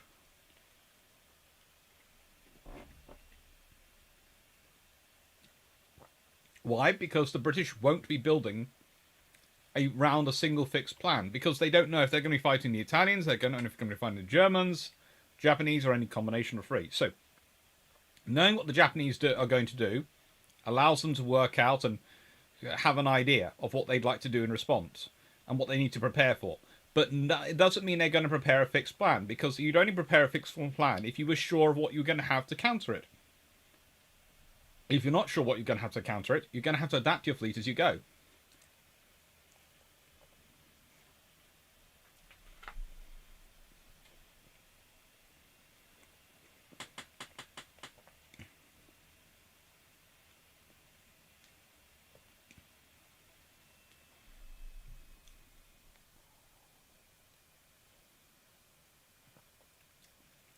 Adfab, those logistic ships were all oil powered, and the reason they're oil powered, and you know they're oil powered, is because of the way they're structured around. Royal Navy was very clear. Its oil tankers had to be oil powered. Its coal ships had to be coal powered.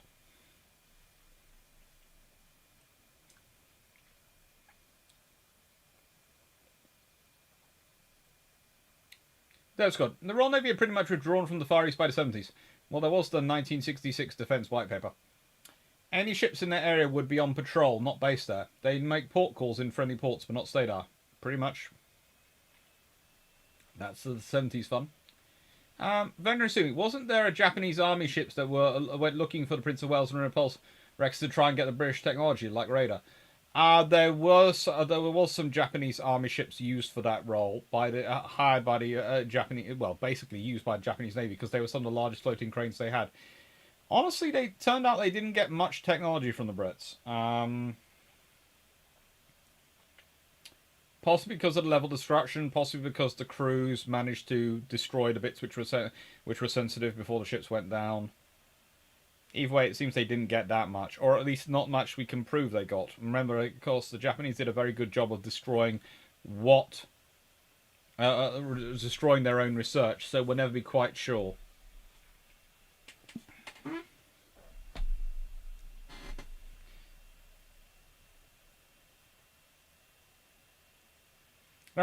Japanese shipment. Really, the Knights Captain Alphen in Brasseys didn't consider the Japanese I level of lying, and 2, thinking rice paper was a bit thick and heavy for ship construction. No, it's almost as if he actually believed they must be building sensible ships. It's always a possibility. It is, really, you know.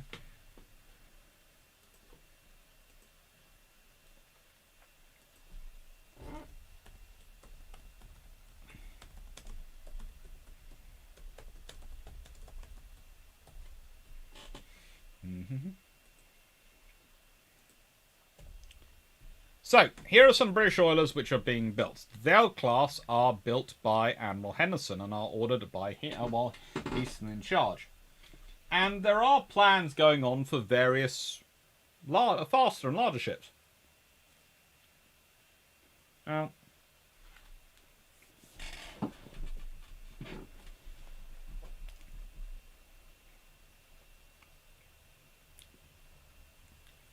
point that often gets brought back to me about RM logistics is that the Wave class, which are the faster ships, which are capable of 15 knots, they're not ordered till 1942. Well, they don't start production until 1943. So, for starters, I usually have the people go, well, they're designed in 1943. They're not. They're designed from 1942 onwards. In terms of getting the design ready and putting it... You don't just magically... I don't know where do you think these magic designs appear from. And it's like the Dale class. 1936, it's peacetime design rules, so probably you're talking about 1935, 1934, they're starting to consider this. Which is really the beginning of Henderson's tenure in the Admiralty. And it's quite close if you think about it to the 1932 rule. So why are the British building these tankers first rather than concentrating on fast tankers? Well, fast tankers have two problems. A, they can carry less fuel, and if you're talking about using a ship for both refueling your fleet and moving fuel around between your bases that are going to supply the forward bases, you probably want the slightly larger, slightly slower option, i.e. the replenishment oiler rather than the fast fleet oiler. Your second thing is, look at the engines going into this one. They are commercial. They're not going to strain any naval budgets. They're not going to strain any costs. They're not going to affect any other military production, any other naval production. Engines going into this. Parsons double reduction geared turbine supplied by 3 Admiralty drum type boilers for a speed of 15 knots. Okay, Admiralty drum type boilers are used in destroyers, cruisers, pretty much everything the Royal Navy's building. Parsons double reduction geared turbines are again pretty much in high demand. So you build that, you are having to take from the supply which you're depending upon to supply your cruiser, destroyer, and warship production line. You build this, you're not. And if you're getting ready for war, as Britain is doing, well, again, you're basing it on your 10-year rule. The Royal Navy's working to that plan.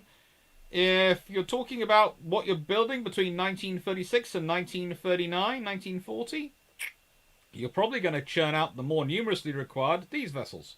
And then once you've grown your supply of Parsons double reduction geared turbines and grown your supply of drum type boilers being produced, then you use some of the spare that to start building your fast fleet oilers.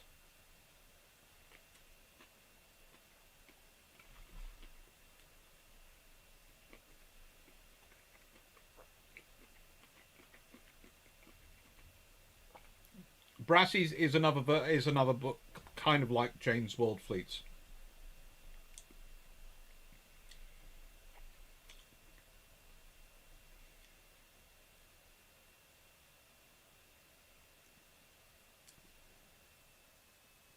Did they ever find the wrecks? Where I heard it from, it didn't sound like they ever found the wrecks. I think they did find something. Bill Bond, 1.2 million tons of oil. It's only 100 oilers filled with 12,000 tons each. It's a huge amount of oil and massive loads lost to the Japanese. Yes, and a massive useful things for any fleet there. Alpha, could oilers not use their own oil, assuming they were carrying fuel? They could. Usually it's preferred not to, but they could. Take care, Ron Cash.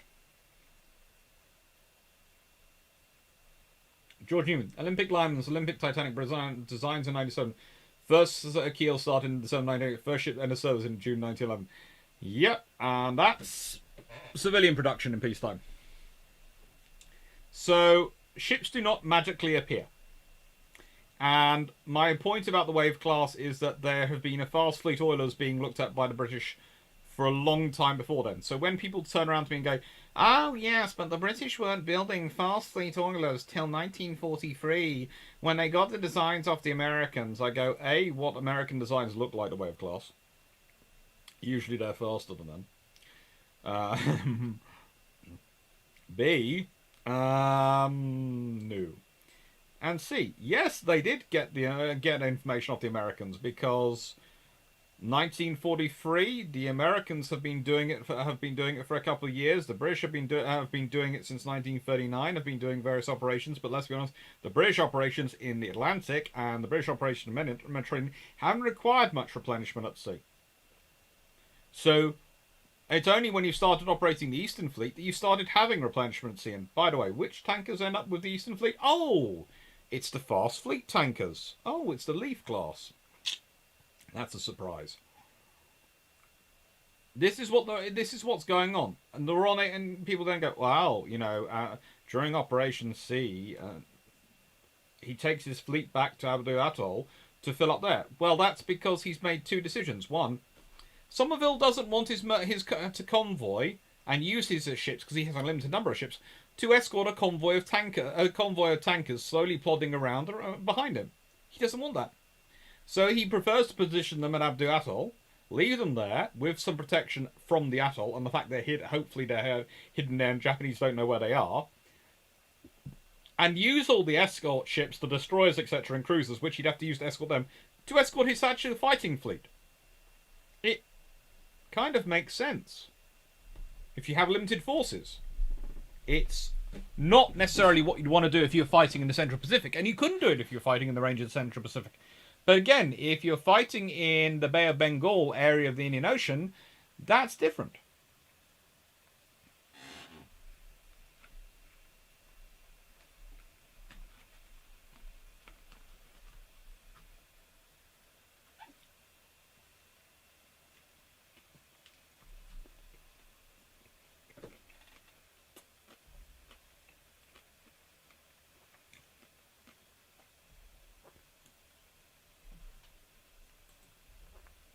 Right.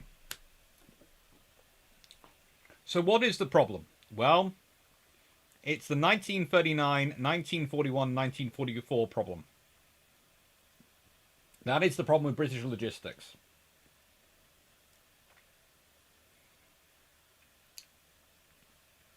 The RN doesn't like to write its plans down for war, and definitely not detailed ones. And let's be honest, the fate of Singapore, due to the Army's Malaya plans being discovered, would seem to lead this policy some credibility. Although it would really help in other ways. And as 9683 runs just asked, did the US not build enough oilers to sustain Pacific Ops? They did, for them, but even they were running short for the ones they needed, so the British had to supply their own. Hieroglyph. Ado Atoll is probably also the result of loss of all those merchantmen of India during the raid on Trim Commonly. Hieroglyph, do you really think those merchant vessels were part of the Royal Navy's fleet train? They're not. They're a loss, yes, but they're not part of the Royal Navy's fleet train. They're a case of ouch for supplier for moving food around India, etc. They're not a ouch for the Royal Navy operating its fleet. They're not something you want to lose, but they're also not really something which is going to affect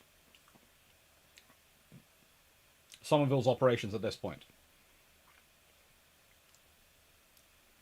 Yes, the RM was stockpiling huge quantities of fuels and bases. Yes, it did have slow oilers, but mostly left over from World War I. Yes, it was slow in upgrading these. But that doesn't mean it didn't want to, wasn't planning to, but it was trying to make the most of its budget, and crucially, it hoped it had time. Just as the air group of the 1942 Fleet Air Arm, which we've been over several times, and I always thank Drac for his Plan Z video, because that really does his RN's response to Plan Z video, because that really does help me in terms of making this case, because he's made it to such a far larger group than I can reach.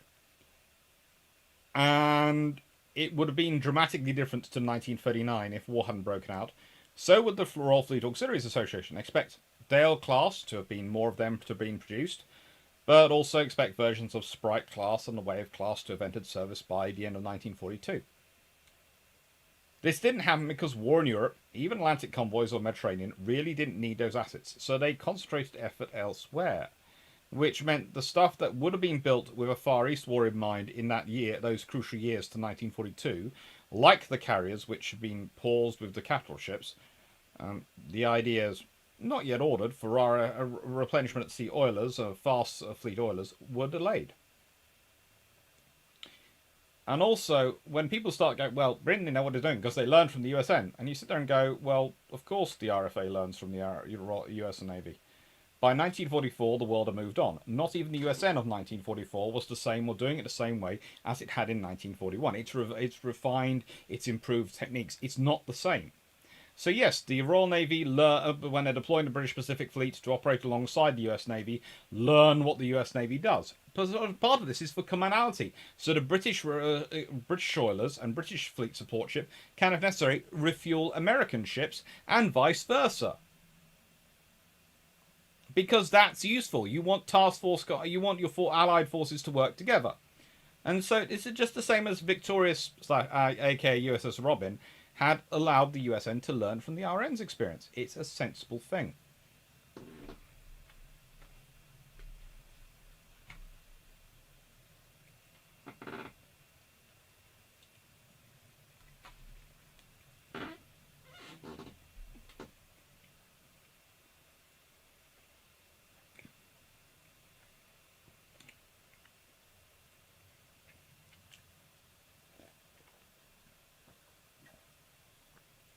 Hagliff, I meant at least the UK wouldn't want something similar happening to, again, but to even more important ships.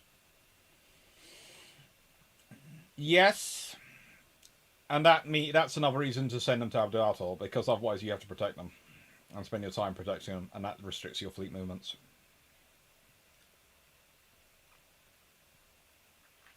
Fab, is there a loss versus use calculation? Are you small enough to lose, large enough for utility? Yeah, that does have a factor in, and that's a factor into, especially in this point. The fast fleet oilers do tend to be smaller than the larger replenishment oilers, because they're the ones supposed to get closer to the combat. And they're supposed to go faster, but they're also, in a way, something you can afford to lose more. Because you're not going to lose that much fuel. Well, as much fuel. And finally we get to British Pacific Fleet.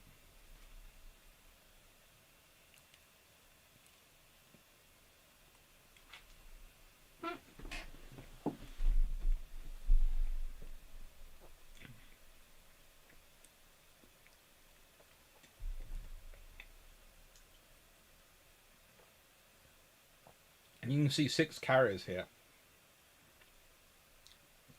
The question I often get is, what if the Royal Navy has the fleet, it builds the fleet it does in sort of up to 1942-43, and a Pacific War breaks out?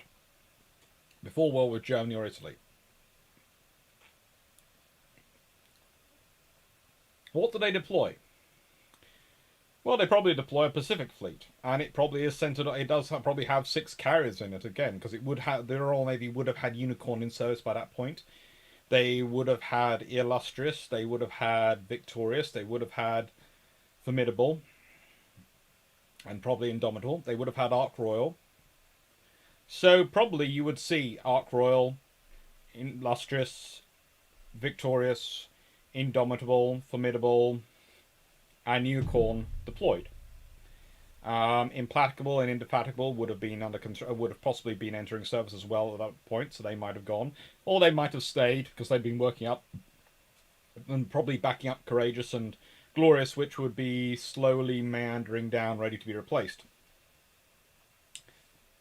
And you would have probably got a lot more battleships sent with them.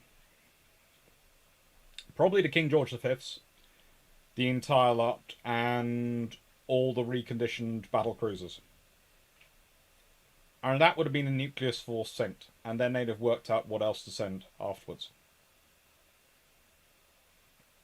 That would have been supported by probably the fast Leaf oilers and whatever the new class of oilers, which probably would have been the Wave, following the Royal Fleet Auxiliaries tradition, Wave class fast fleet oilers as well. But they would have been supported by Dales, and they would have been put out there. How would they have operated? Well, much as I've discussed. They would have moved forward, and it would have been a meticulous move forward. It wouldn't have been a fast, dashing fleet attack on Japan, or cruising for a battle in Japanese territory. The British know the Japanese want to fight close to them. So what the British want to do is to force the Japanese to fight as far away from their infrastructure as possible. So they want to move forward slowly, to dare the Japanese to come to them. And remember, the British like to fight at night. So do the Japanese, but the British like to do night air operations and those sort of things. So you probably get a lot of that going on, and British and Japan engaging in spoiling attacks, with light forces from the Japanese side trying to launch night torpedo attacks, and British aircraft trying to be used for it.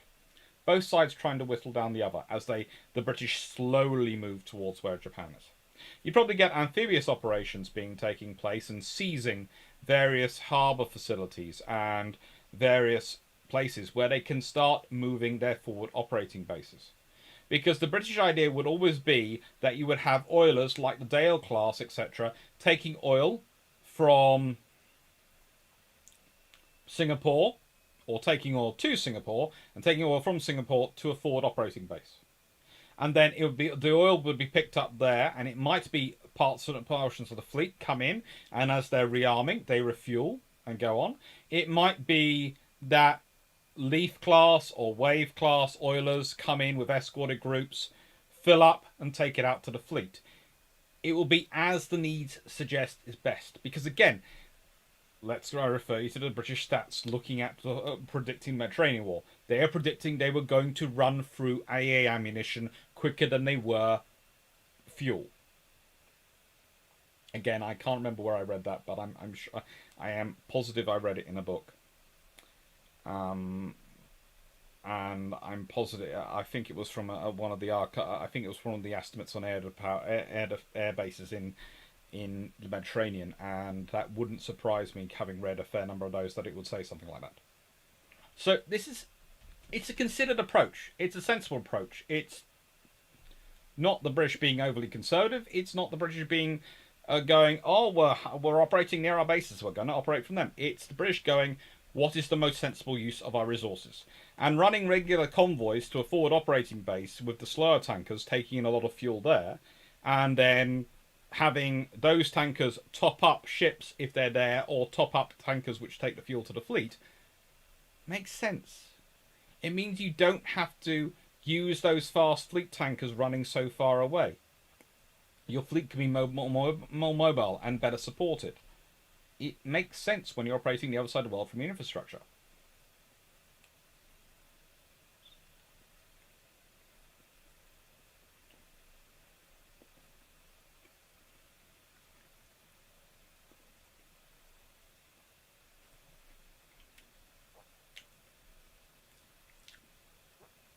Too much. A big problem in the early 1942 for USN. Too many were in the Atlantic to send oil to the Brits. A lot of oilers had been sent to the Pacific for the fleet. Even if the standard battleships had survived Pearl Harbor, they would have been dock queens for 2 years. More than likely. As Dan Freeman says, are you sure that isn't 5 carriers and a forward aviation support maintenance ship? Well, potentially, yes.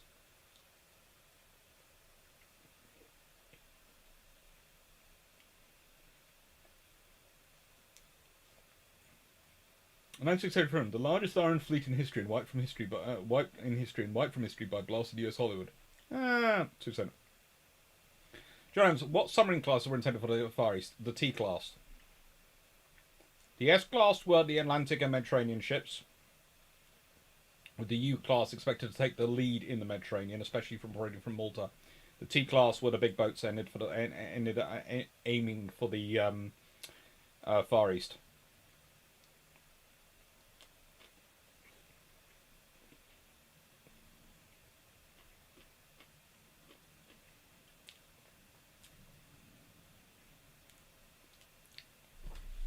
The British have several almost battles with the Japanese in the Indian Ocean and various other areas, but they don't actually get their big battle.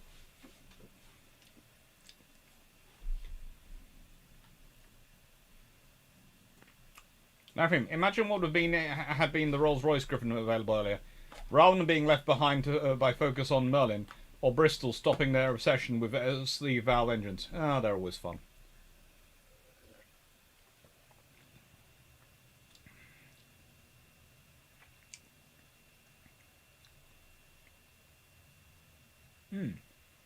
Right. So, thank you very much, everyone. I'm going to do 5 more minutes and then I'll finish, because I'm going to go help put the doggies to bed. That was the requirement for them bringing my food down, and also because they're currently waiting for the carrots. Apparently, the carrots have been put on the side in their bags, and they're told they can't have them until the papa comes in. So, as I don't want to deal with a mutiny of the fluffy research assistant variety, I thought I will finish roughly 10 o'clock. So, I will, after 3.5 hours.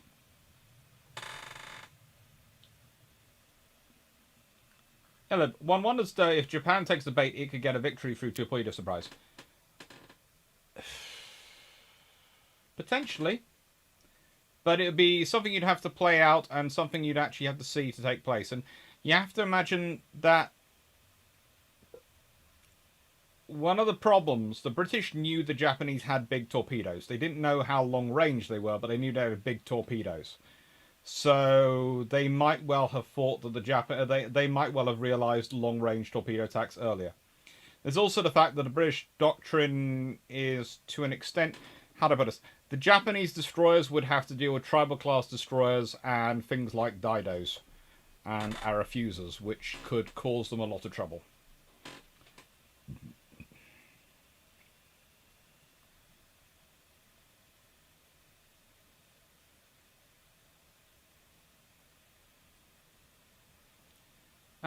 Vision, how do they expect us to feed these big fat battle wagons we got in this landlocked duck pond?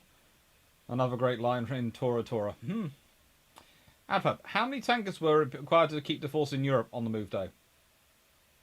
Well, the point is, the force in Europe were not really supported by replenishment at sea, so they could be supported by civilian tankers bringing in stuff to the ports, and that's what Britain was often using. Take care, John Shea. Take care, DG40. No secret. Oh yeah, had gotten up intending to get carrots. Thank you, Rikosava. I couldn't remember what I meant to get, but knew I was getting something. Yeah, I'm not arguing with the dogs wanting their carrots. I like being able to sleep.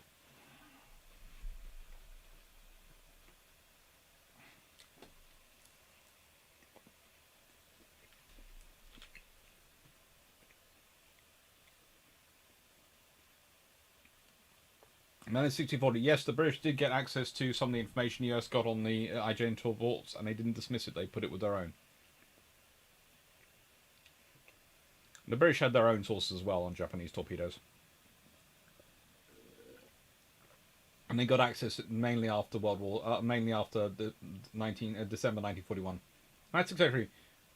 Which is worse for USS Phoenix, torpedoed by HMS Conqueror, or outnumbered 2-1 and hopelessly outgunned by the 16-inch guns of two Lion-class battleships? Well,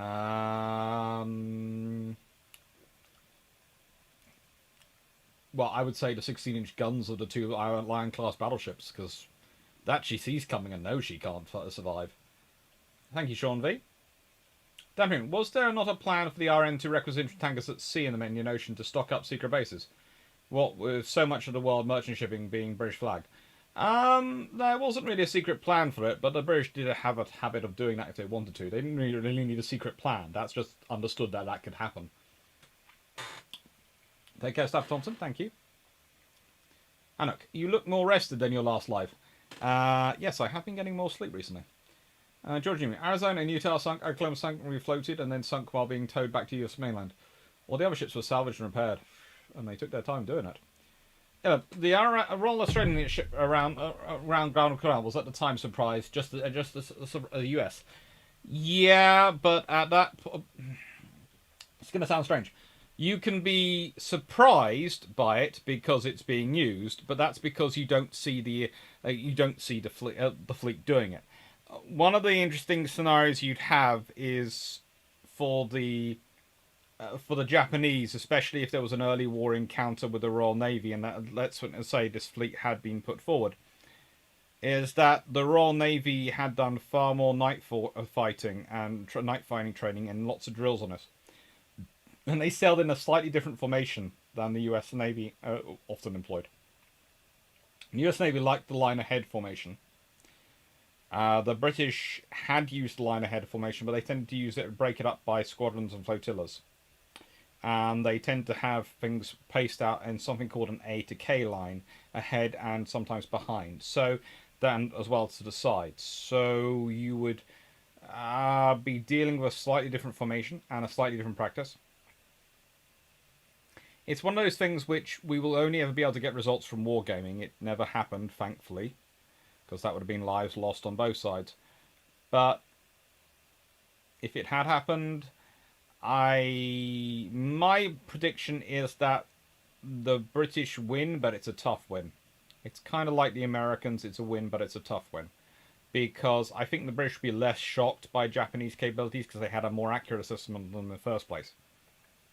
Especially amongst the officers who would be sent to command this. Because the British would send their China station specialists. and they'd either be in command or deputy commanders, squadron commanders, and they knew the Japanese. And that's the thing. You have to remember the Royal Navy knows the Japanese Navy better than the US Navy does, especially the China station. They tend to have more meetings with them. They tend to go to their funerals and make port visits and get on far more directly with the Japanese and do far more confrontations with the Japanese than the Americans do. The British are far more likely to be pointing their guns at the Japanese than the Americans are. Hence Tsingtao 1939.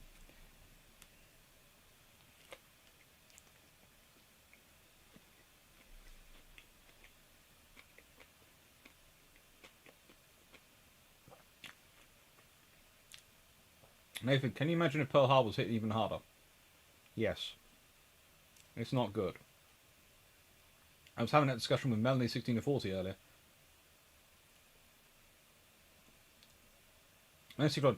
In real life, USN had accurate specifications for the Type 93, if not others.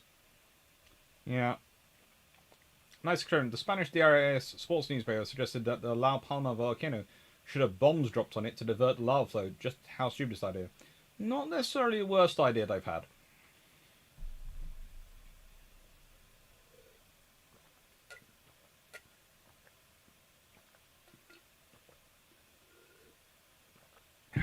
Ellen, line ahead, aka equal to torpedoes you can.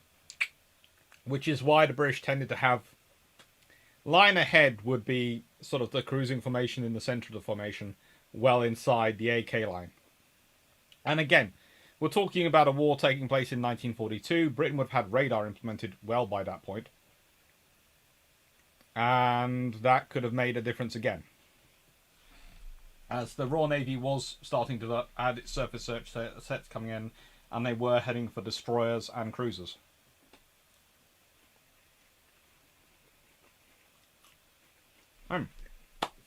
Take care, everyone. Thank you. And it's going to be about the last minute now. So, last questions. And again, thank you very much, everyone who's joined and who's subscribed. You're all amazing. You're helping me try and win my bet with my aunt.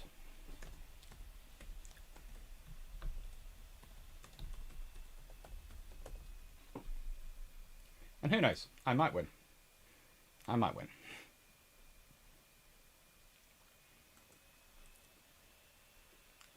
And distinguish another major deficiency of the USN 1941's hubris. They let their biases form their opinions.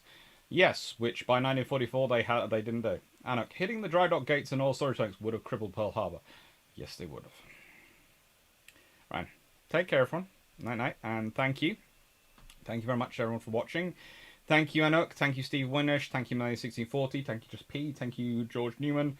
Thank you, Dan Freeman and Stafford Thompson, for your very fine work as administrations. Thank you, Sean V. Thank you, Calvin Gasberg. Thank you, Illip. Thank you, Hieroglyph. Thank you, Knight6831. And thank you, Steve Windish. Thank you, Nathan. Thank you, John Evans. Thank you, everyone, for taking part. And hope you enjoyed.